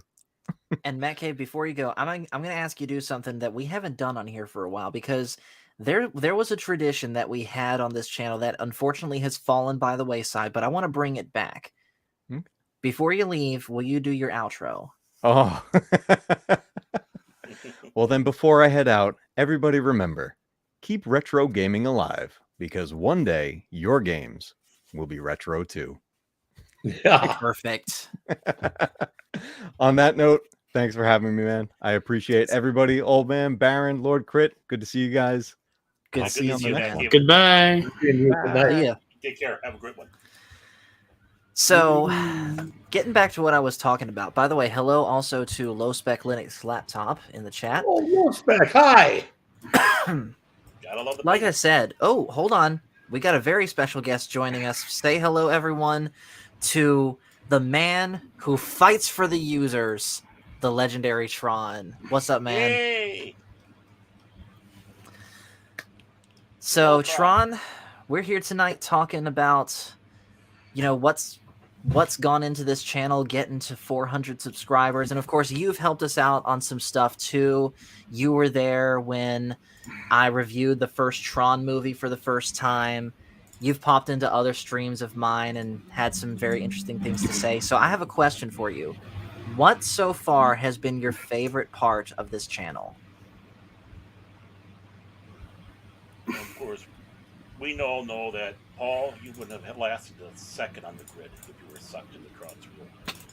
What are you talking about? I've been on Tron stream before. In fact, no, I'm talking about the grid. I'm talking about the movie. Oh, well, I did beat Space Paranoids in Kingdom Hearts 2, so. Oh, okay. Fair enough. Yeah, by the way, hello also to Rec Room Roman in the chat. In fact, I believe this is the first time I've seen you here, so welcome. Anyone, by the way, that is watching this for the first time and you're not subscribed, like I said, we're here celebrating 400, but we're not stopping at 400. So that we can get to 500 and I can win that wager, whatever it is, with Matt Cave. Hit that subscribe button, please. And of course, make sure to like the stream also. Silence. Users, Tron is trying to speak. Hey, I can be here for a while. It's storming here, so if my power goes, I'm not rejoining. I'll answer that in a moment. Okay. Well, hopefully the storm's not too bad for you, man. I'd hate to see you lose power. Oh, yeah, I know that one. Oh, criminy. Mm-hmm. We got hit last night. Yeah, thankfully we've, it's been several days since we last had thunderstorms, but I want to say it was a week ago, we had a really bad one.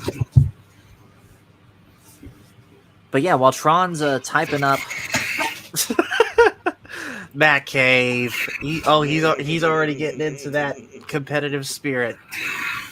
You already got me, just, Matt Cave. Just real quick, guys, this is all just for fun. Me and Matt Cave are cool. It's just for fun. Oh, we know. Yeah, so, that came in shortly after the show last night, Paul. Oh. Of course, yeah, so I actually stayed up a little later with my cowardly dog. You know, Baron, you got to move a little closer to your microphone. I am close to the mic. You ain't. We can hardly hear you. I don't. Can you hear me, Paul? Yeah, I can hear you just fine. Can you hear him, Crit? Was it me? No, I don't think so. I can hear Baron. I think it's. But anyways, though, like I was saying, I don't know. Maybe I'm lucky. I can't hear him. Anyways, though, like I was saying, while Tron's typing up his response, those songs that I had written, unfortunately, I still got a bit of a sore throat, so I can't do any singing tonight. But the songs that I've written, especially the songs that I've written as gifts to other people, whether it's the song I wrote for Echo Base Network or X-Wing or for Doomcock or for Angel of Azarath, the Twi'lek cosplayer that I had on here the other week. That's been some of the most fun that I've had in YouTube, period. And it's to the point, and I know I've made this announcement before, and I'll say it again. I've written enough songs now where I'm seriously figuring out the logistics of putting them all into a full album that I'd like to hopefully get released by the end of the year. I don't know if that's going to happen, but I'm going to do my best. But yeah, I'm pretty much one song shy of an album. Wow. This Christmas, get the hottest disc that people want to have. It's Paul from Phantomology's album.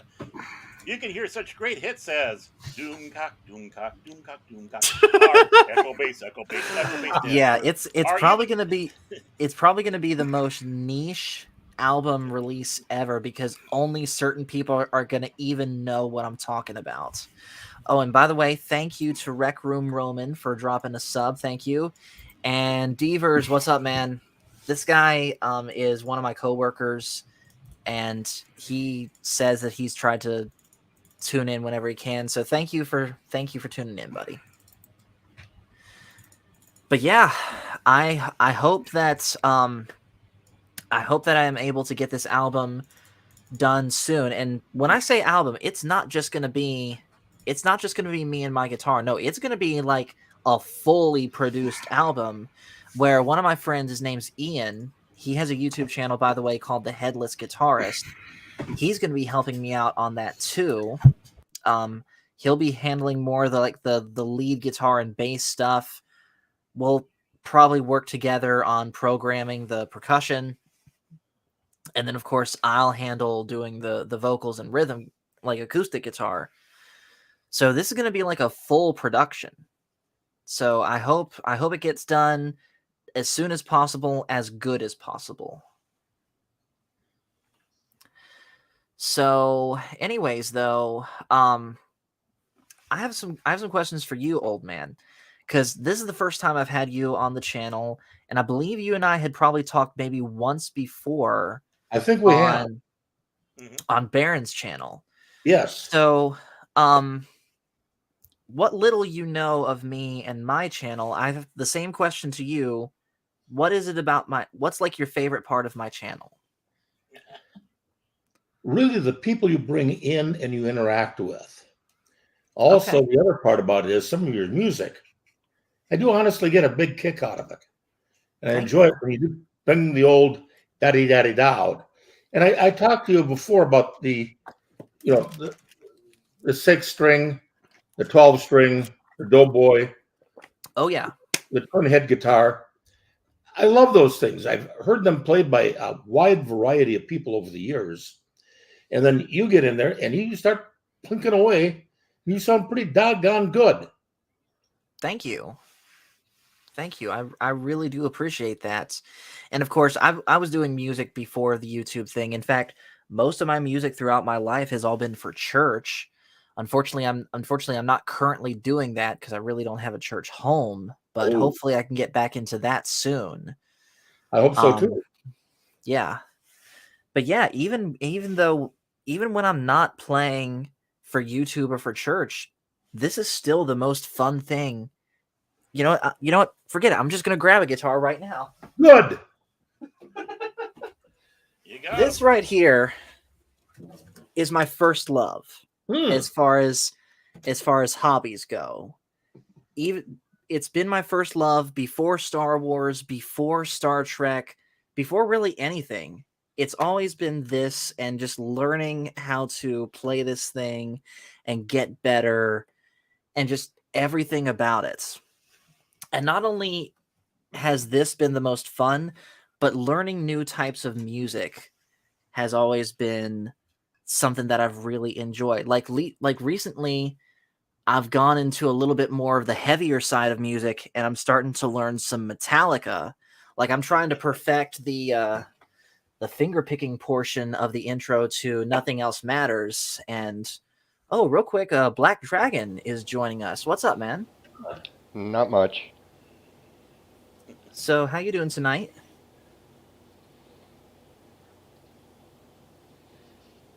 Silence. Real quick, Rec Room Roman is asking, does pineapple belong on pizza? Yes. No. Yes. Yes, pineapple is perfectly fine on pizza as far as I'm concerned.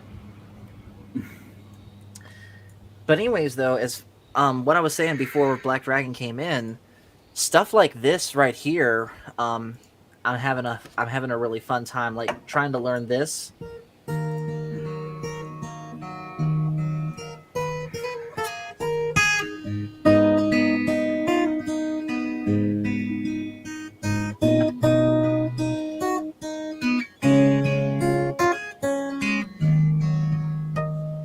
And I can't do the whole thing because, copyrights, but stuff like that. Like the whole finger picking thing is something that I really haven't been good at in the past, but it's something that I want to improve on.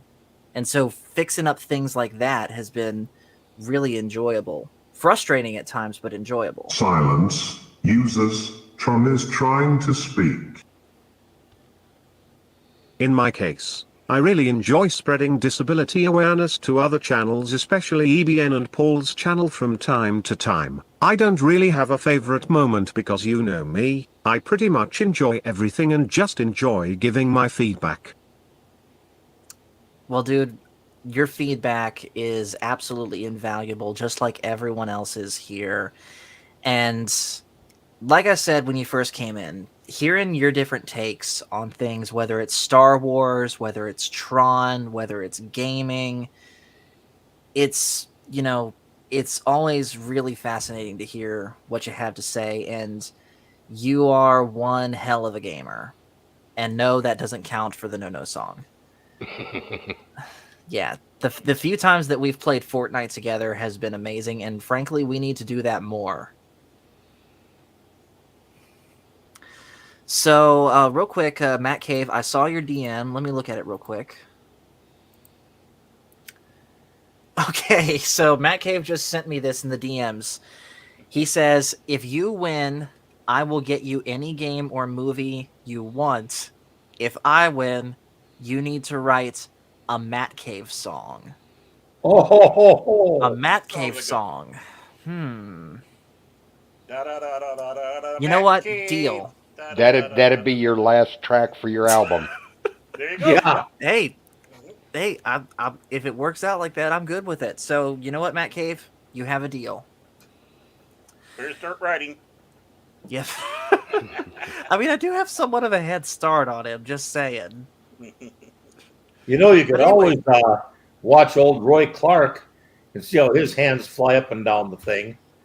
Takes a few tricks from him. Yeah. I just got to get my hands to break the sound barrier to do it. Seriously, if you guys have never seen Roy Clark, he's an old country legend. If you've never seen him play guitar, or Glenn Campbell for that matter, go check it out. Those guys could go toe-to-toe with any modern rock or metal guitarist. And they're country. Have you ever seen Roy Clark and Glenn Campbell do dueling banjos? Not dueling banjos, but I've seen them do Ghost Riders in the Sky. Yeah, and it is I love that phenomenal. Yeah, I'd play it on here if it weren't for copyrights. Yeah. Isn't that expired by now? Was it? Isn't that expired by now? No. YouTube really doesn't care about that sort of thing. Someone's going to try and claim it, and it's something that I've risked it enough by playing Metallica on my guitar. I don't want to risk it further. It goes into the same thing that happened with EBN, with them demonetizing them for quote-unquote reused content for their shorts, which is all original content anyway, but YouTube just doesn't pay attention to it. Yeah, and like I said, hopefully they get that fixed as soon as possible. They got to do a lot of work on their bots. They do.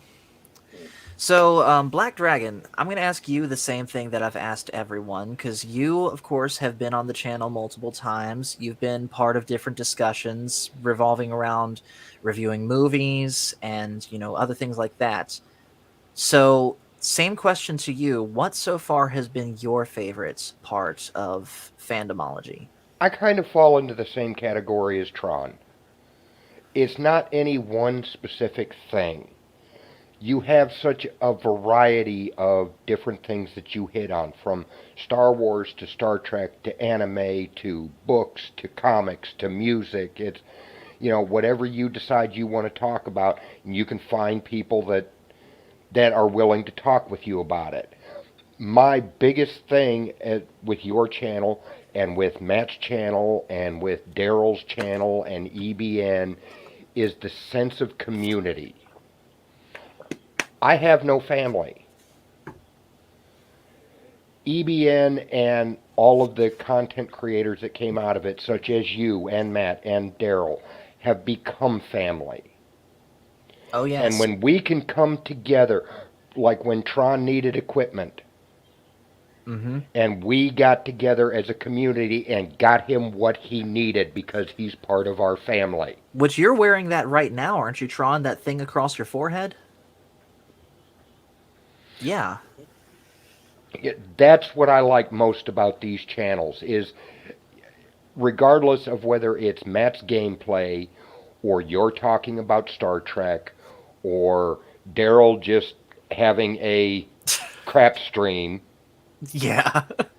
It's all fun. We're all part of the same community. And that's what I like most about it. The sense of family that we come to get out of this. And kind of tying along with that, another thing that has made these conversations even more enjoyable is certain things that we have in common that sometimes we don't even know that we have in common. For example, you and me, Black Dragon, being Navy veterans. Correct. You know, of course, we all like Star Wars, be it Disney or otherwise. That's sort of a common thing for all of us. But any number of things that we all just happen to like at the same time that maybe we don't get to talk about it as much with people in real life, but we can come here and we have someone to talk about that stuff with. Yeah, the people that live around here that I talk to on a daily basis, which is mostly at work, if I start talking about Star Trek or Star Wars, you know, they get that glazed look over their face. You know, they're not into it.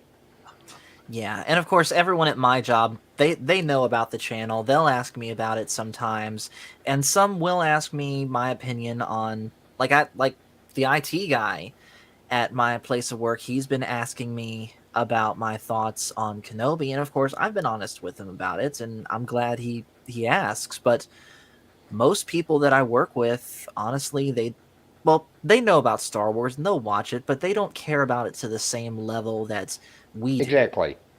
Mm-hmm. By the way, Matt Cave says this to you, Black Dragon. This truly is a family, and I feel truly fortunate to have met you and everyone here. And look who the cat dragged in. What's up, Cash? It's the guy that has Users, Tron is trying to speak. I am starting to work on a new intro video for my channel. If I can, I would like to share what I have so far. Yeah, please do. Oh, yeah. And real quick, hello to Pacific 414. What's up? Hello. Don't tell me you're ending soon, Paul. Oh, no. We're done. No. We're not on the air anymore. Like I said, I got another hour. Not true. Plus, we haven't done the giveaway yet. Nice. Ooh. Yep. Let's see what Tron has done. I want to see it. Yeah, Tron, whatever you got, let's see it. Yes.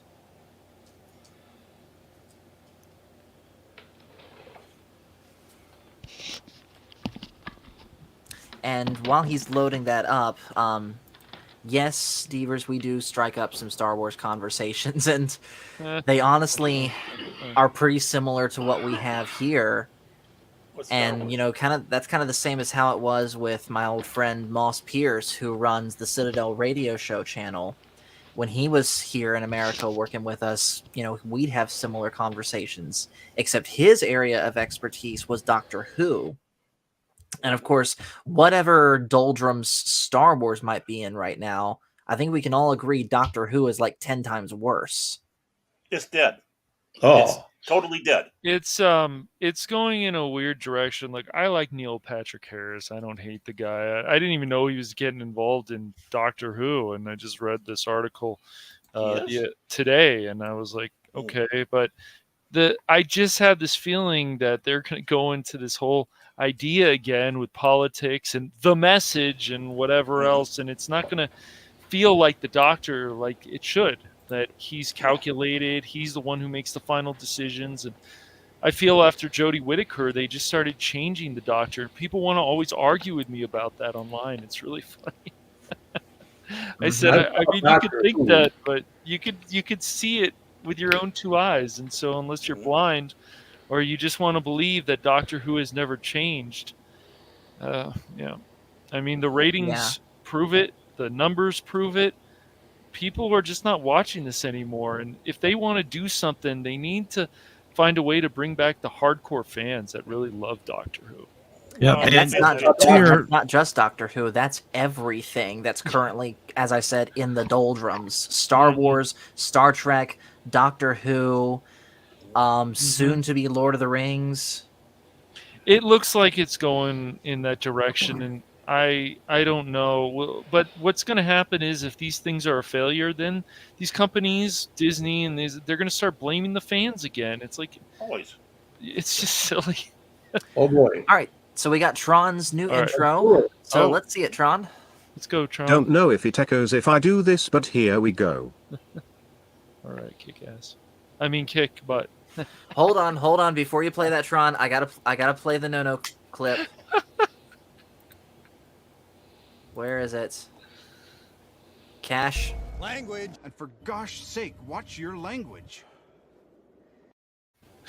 Oh, he was referring to a biblical context of that. That's right. There we go. It was Exactly. the jawbone. He was talking about the jawbone. See, Baron understands. Excuses. I heard Cash say itch. Ah, He said itch. something about an Exactly. itch. Exactly. I agree. Go ahead, Tron. Sorry about that.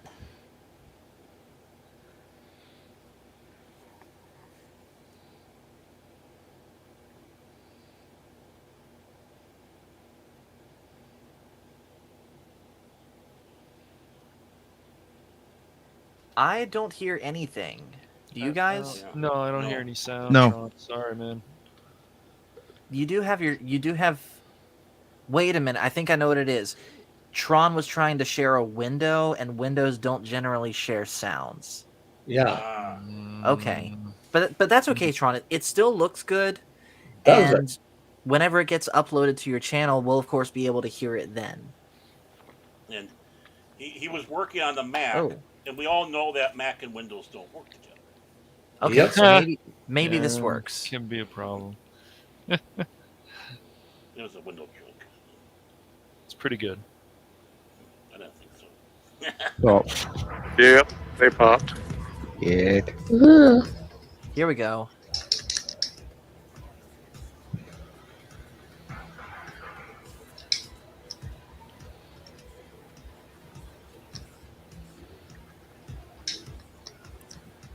Pitiful guns.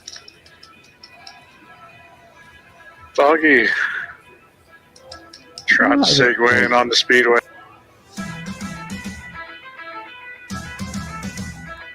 That looks cool. Yeah. Yeah.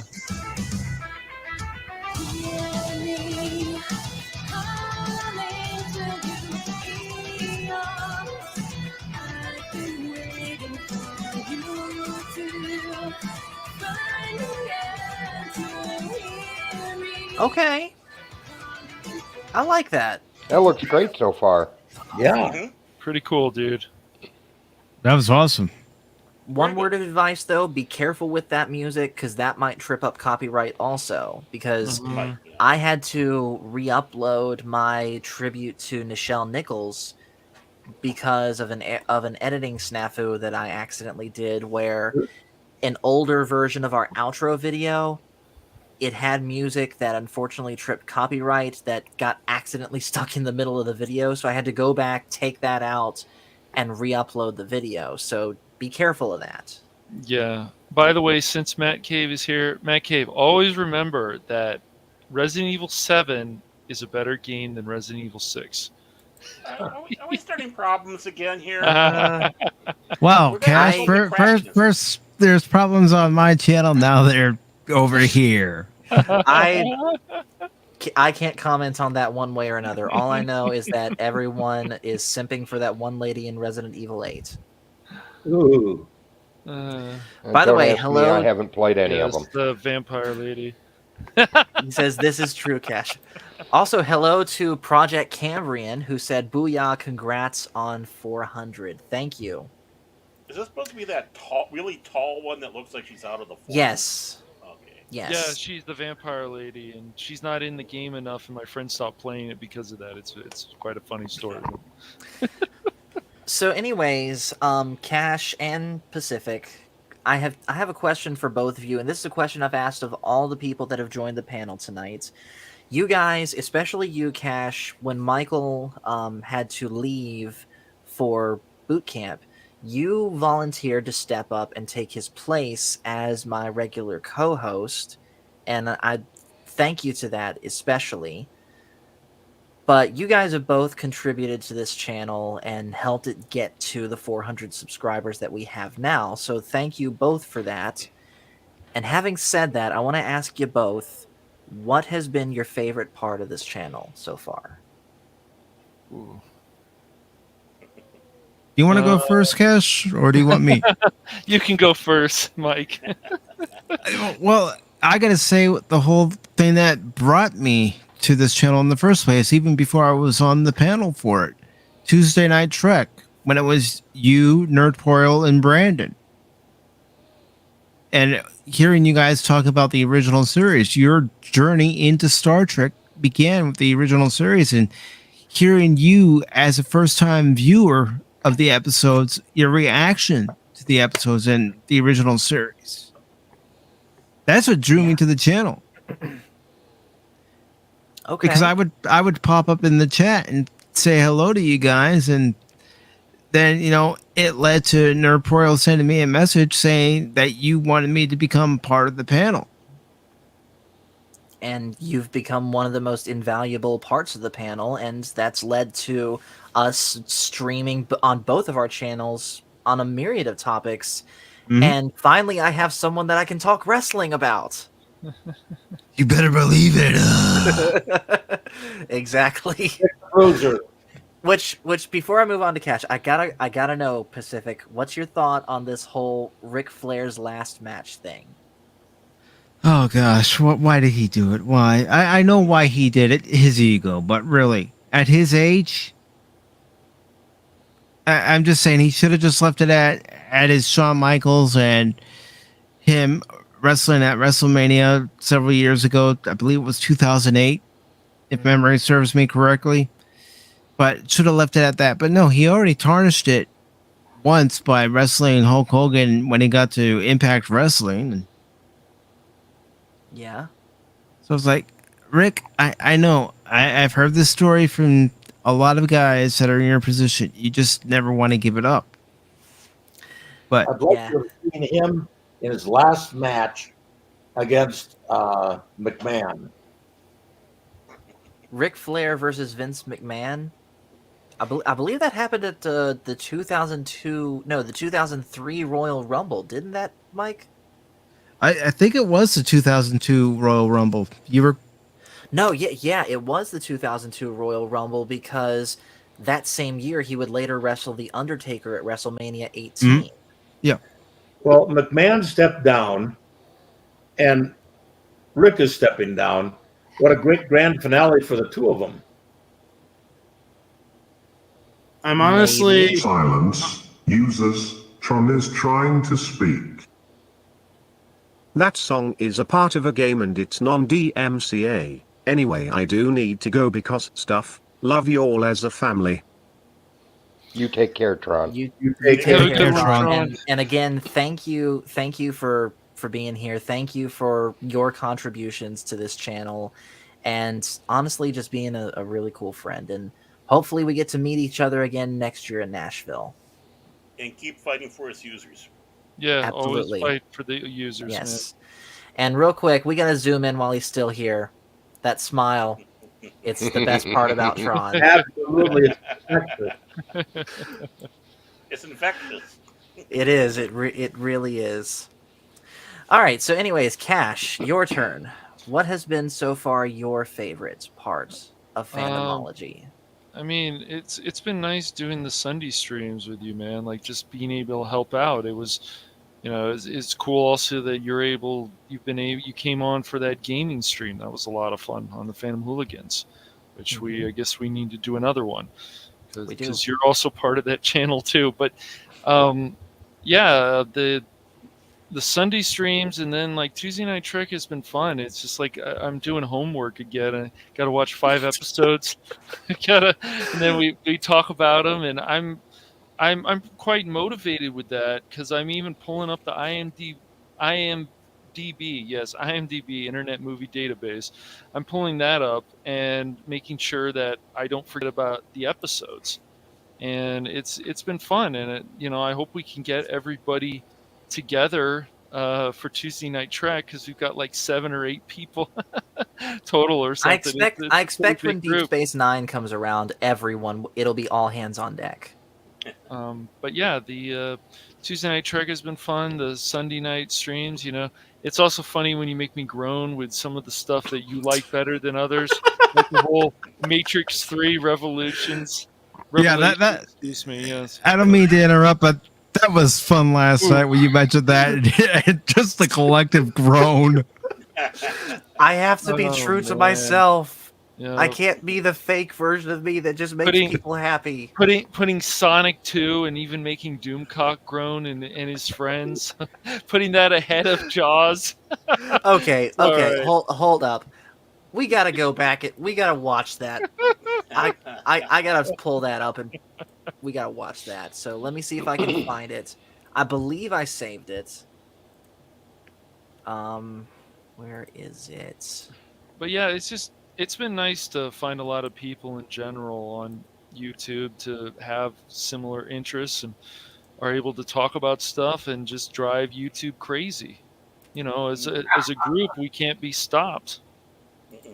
Exactly. In fact, I believe it's X-Wing that says it. A rising tide raises all ships. Yeah, it's true. Except Okay, I can't find it, unfortunately, and for whatever reason, the playlist that I think it's in, it's not letting me cycle through the playlist, so all I get is this one guy covering Battery by Metallica. But I'm sure it's still on Doomcock's channel. Go watch that last it's just stream that I was unlisted. on. Yeah. I was wondering when he Of was going to course. show up. Doomcock likes I- redheaded women, and Cash Money still hates redheaded women. Yeah, I need to watch Red Sonja, and then We I'm all sure Phil will do. be happy. It's actually on HBO Max, I notice. Is it? Yeah, We're gonna it have to is. do a watch party. Well, there you go. Well, hold There on. we We go. gotta do Conan. We gotta do Conan the Destroyer first. Oh, And that brings up a whole other can of worms about apparently Oh, Cash no. not liking small-chested women. It's so ridiculous. It's just that the plot is not very good in that movie. It's quite goofy. Yeah. The first one That is it is. quite good, but second one great. So, anyways, going back to something that Pacific had said, how Tuesday Night Trek was what first drew him into hearing about me and participating. You guys weren't here when I mentioned this, but not only are we celebrating 400 subscribers, but tonight, believe it or not, is the 1-year anniversary of Tuesday Night Trek. So we tried to do this earlier, but we got sidetracked, admittedly. I have here the very first Tuesday Night Trek stream. So let's watch through some of it. Real quick before you play that, tonight was the 1-year anniversary of Pop Talk. Well, a year ago, after Nerdporial had been on this stream with you and Brandon talking about the original series, he was my first guest on Pop Talk. Really? Yes. He gets around. Wow. That truly is a small world. So we found out that Napoleon likes doing first timers. For real though, I wish he was here. He's probably Yeah. busy doing his own stream with the Orville, but he is someone that really has contributed a lot to this channel, and he is one of the greatest conversations you can ever have with a person. So anyways, that being said, I skipped ahead a little bit, that way we can actually get into what we're talking about. Here is just a quick snippet of the very first Tuesday Night Trek. We were talking, by the way, about the first 12 episodes. So this is... we were talking from the Man Trap to the 2-part menagerie. So here's that. Lore that I have seen so far automatically is like neck and neck with all of at least George Lucas's Star Wars lore from episodes 1 through 6 in the Clone Wars. Like, I'm enjoying it just as much as I am Star Wars, and I can see, the similarities into how George Lucas and Gene Roddenberry went about creating their worlds, went about creating, why certain things are in this universe and creating the stories around that, and I absolutely love it. Now, Yeah, like I said, we're going. I'm sorry. Sorry, go. Oh, sorry, no, go ahead. Go ahead. Roddenberry was very. I mean, he was known to be a pain in the butt to the people that worked for him. He even years later, he was always on top of everything that went down on the ship. He knew every part of the Enterprise. He knew exactly. He knew exactly what the characters would do. So hence, even though they hired famous science fiction screenwriters to write the episodes, him and DC Fontana basically rewrote the episodes multiple times to have it fit with their vision of the characters, particularly Kirk, Spock, and McCoy. Right. So, wasn't this series the one where they had people write in episodes and they liked them so much that they aired them, or was that the Next Generation? I can't remember. I'm sorry, can you repeat that? There was one of the series where they actually encouraged fans to write in and send in their own more or less fan fiction, and on one of these series they used them quite a bit, especially in the early going, and I can't remember if it was this or if it was Next Gen. I think it was this one, because I think the writer that wrote The Trouble with Tribbles, David Gerald, he was a kid. He was like 18 or 19. Yes. He submitted it. So yeah, they got a lot of submissions, a lot of writing submissions and stuff from That's not only classic sci-fi, but also. So yeah, that's just a small snippet of where Tuesday Night Trek started. And of course, we did the same thing then as we do now, where we go through a brief synopsis of each of the episodes and break down sort of the finer details of them and what we like, what we don't like, and so on and so forth. And keep in mind, before that stream, like months before that stream, if you would have asked me to sit down and watch Star Trek, I probably would have said no. Why would I do that? I have Star Wars.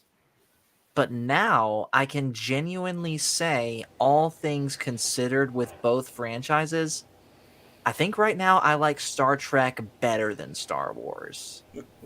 Because lately I've found myself wanting entertainment more that makes me think.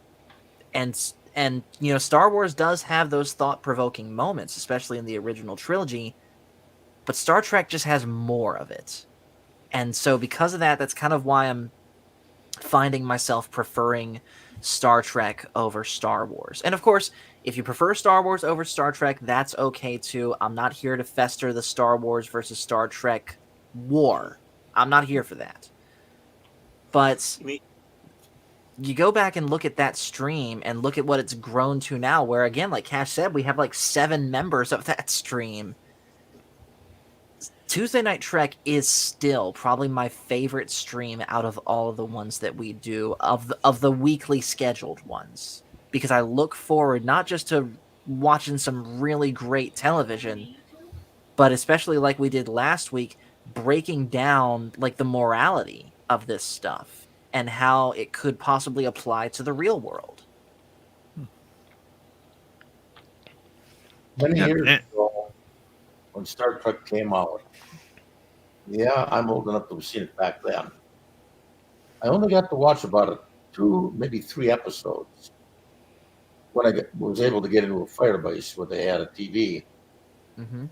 I never got to see any of it until actually I got out of the service. And then after that, I started watching it. And of course, I became enthralled with it. It was something about the 60s. Mm-hmm. Okay. I got my senior trip. I don't know if any of you are even old enough to know what the hell it means. A senior trip? Yep. Yeah, we have those here still at my high school. No, that's not the type of senior trip he's talking about. Oh, okay. Never mind. Never mind. Went to a exotic place in the Far East. Oh, yep. I know exactly what you're talking about.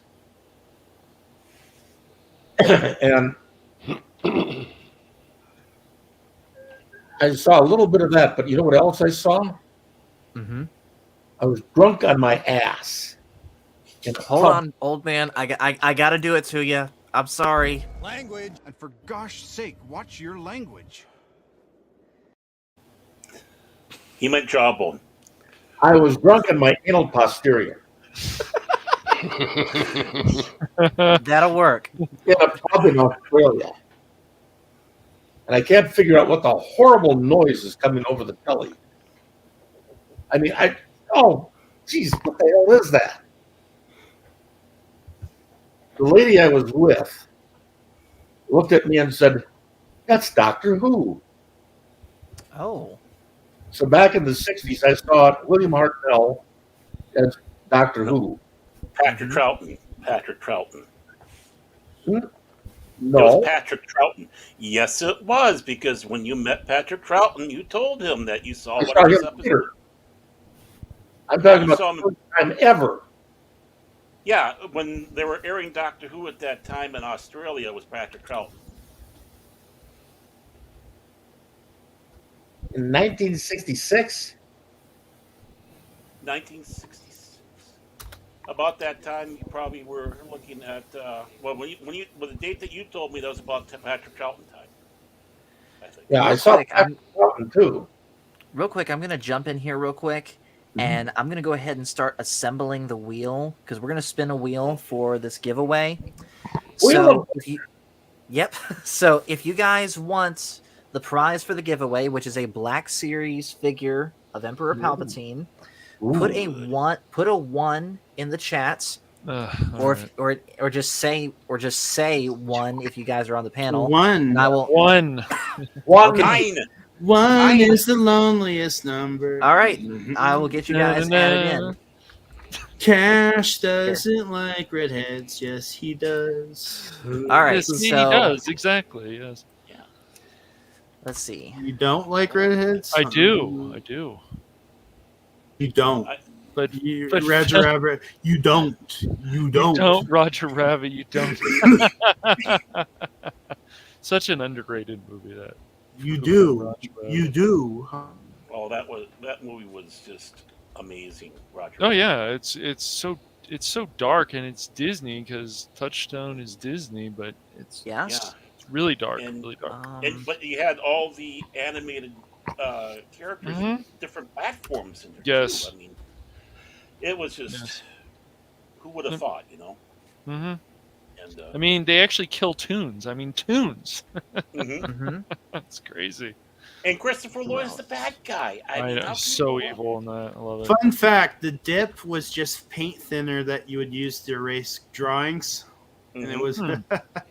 Interesting. And it's kind of funny because been watching a little bit of the old Taxi series, of course. Christopher Nice, Lloyd got his start in there as Reverend Jim, and it's like, I'm just watching. It's like, what an amazing cast! that show Fun had. fact: Judge Doom, the cartoon of Judge Doom, they don't ever show it, but he's in the poster in the movie.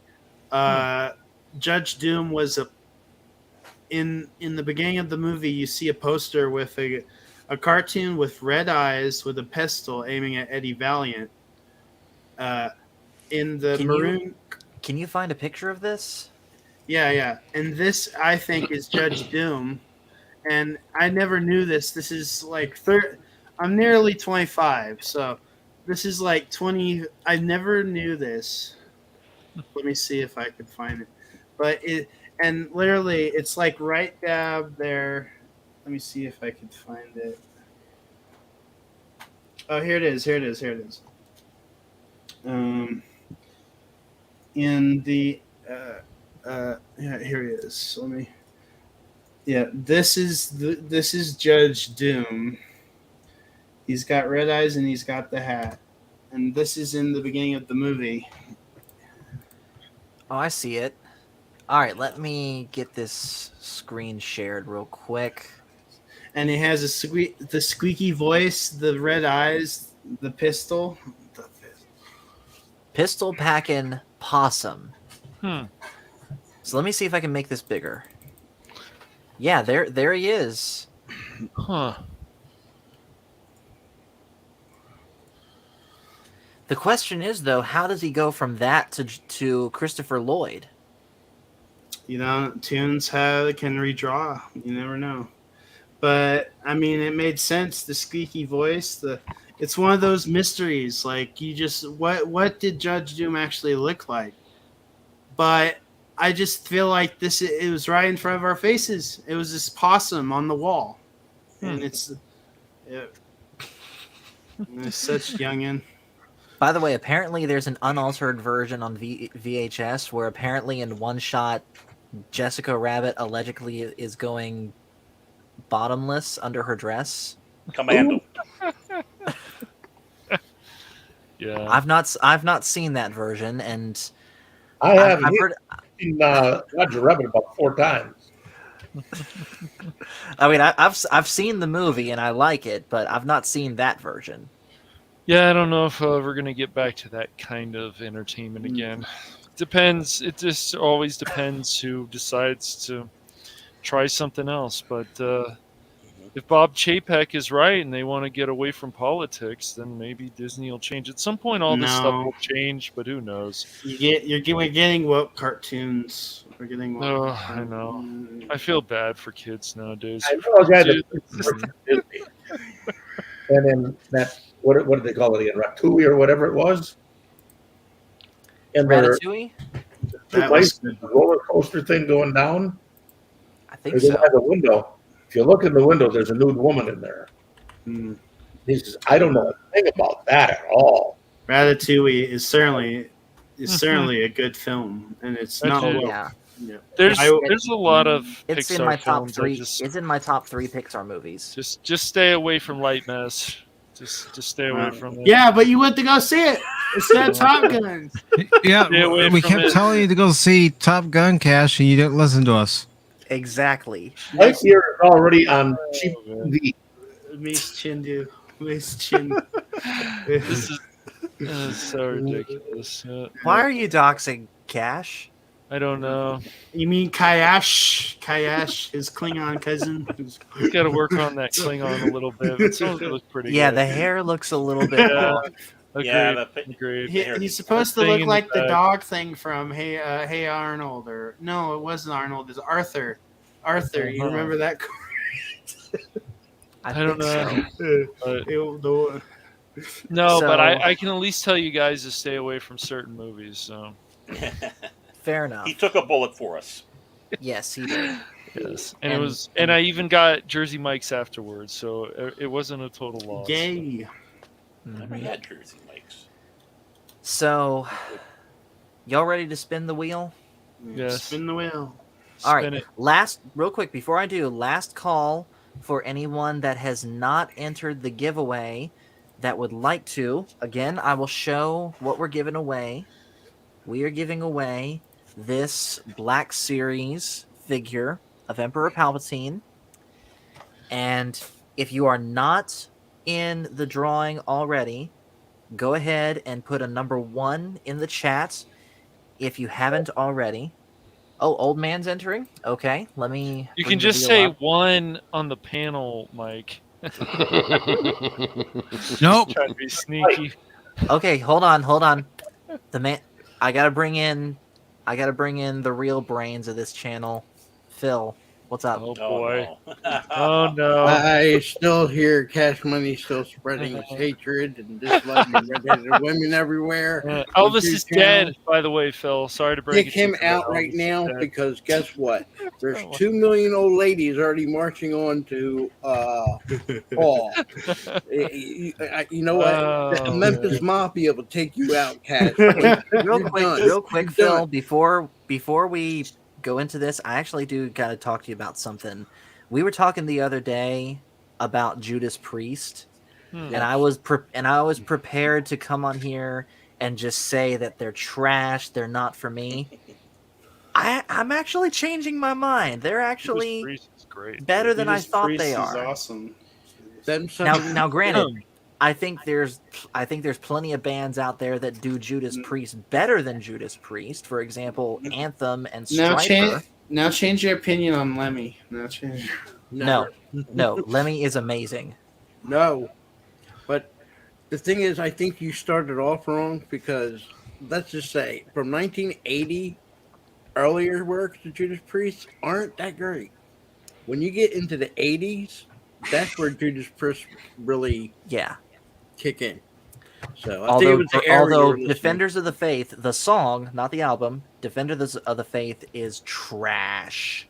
Judas Priest fans are going to march on you just as much as the Elvis ladies are. You're just digging the hole deeper.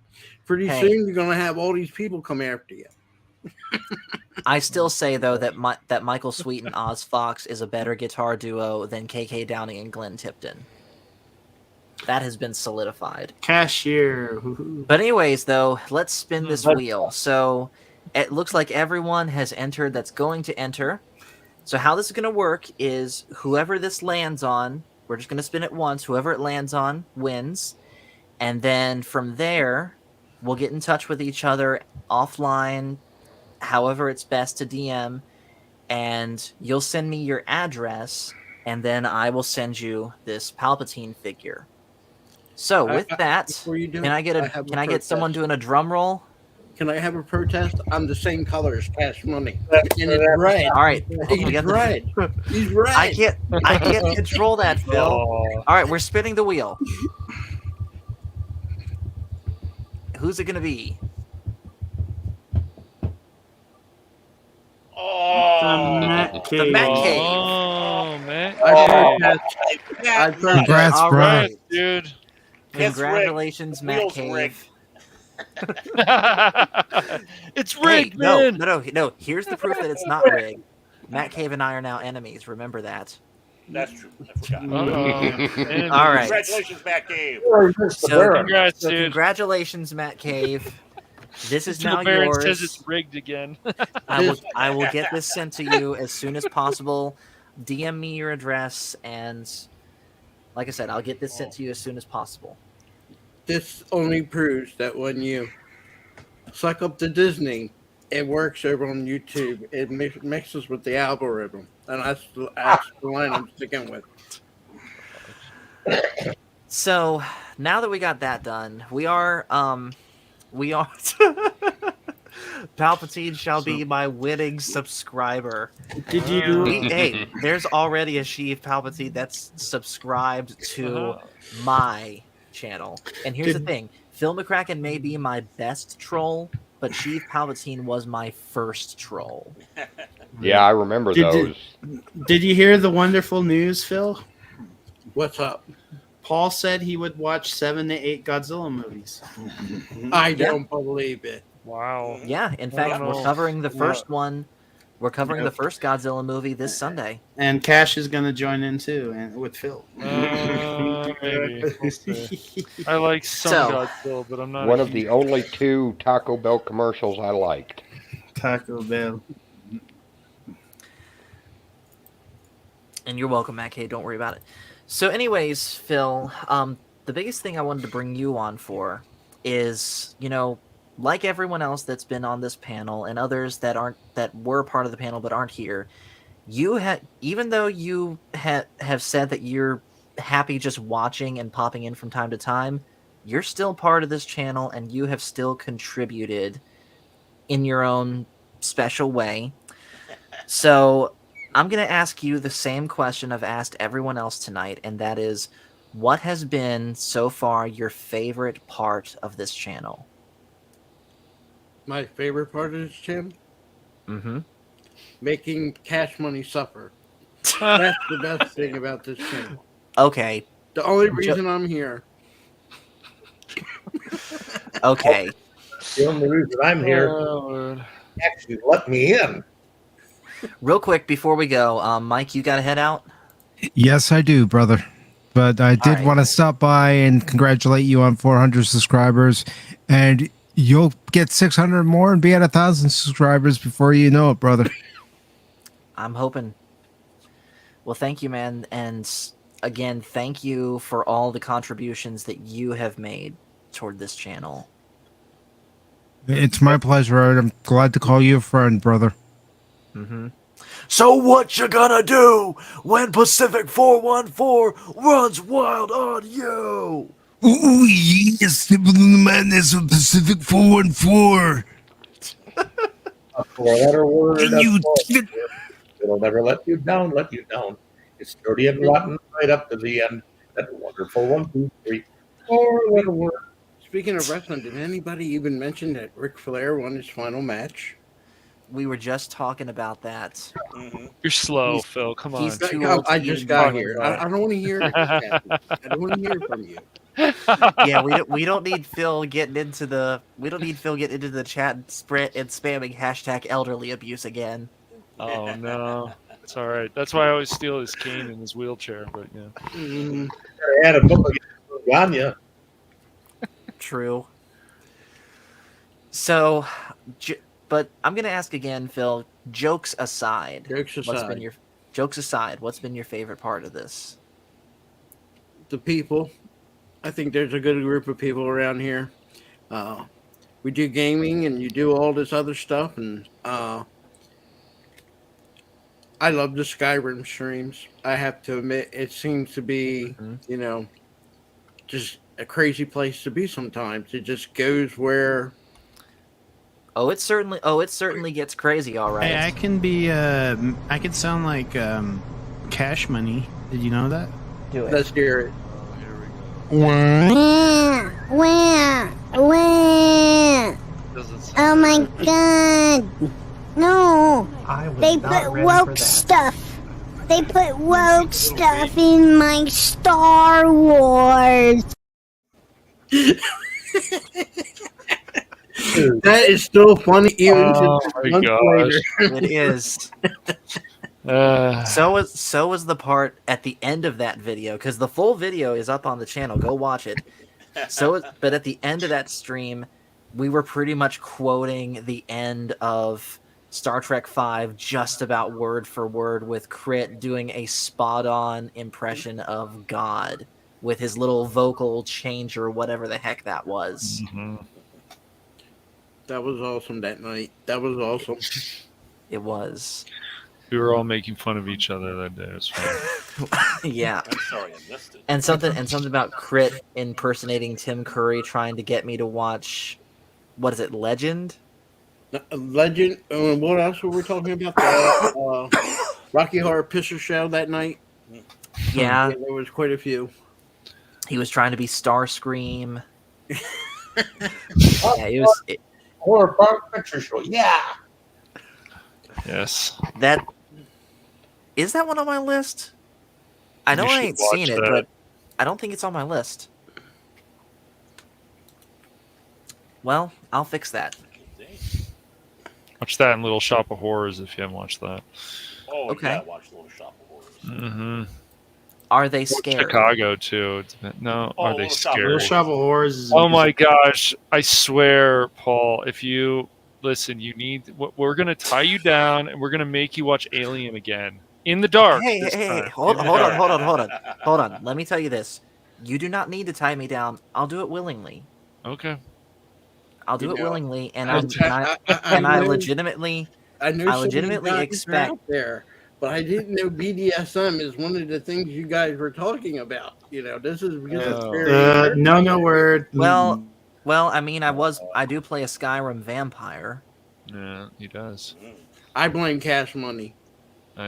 What's You the always title? want to blame me. You just It's said all a right. cash right, cash word. A cash word.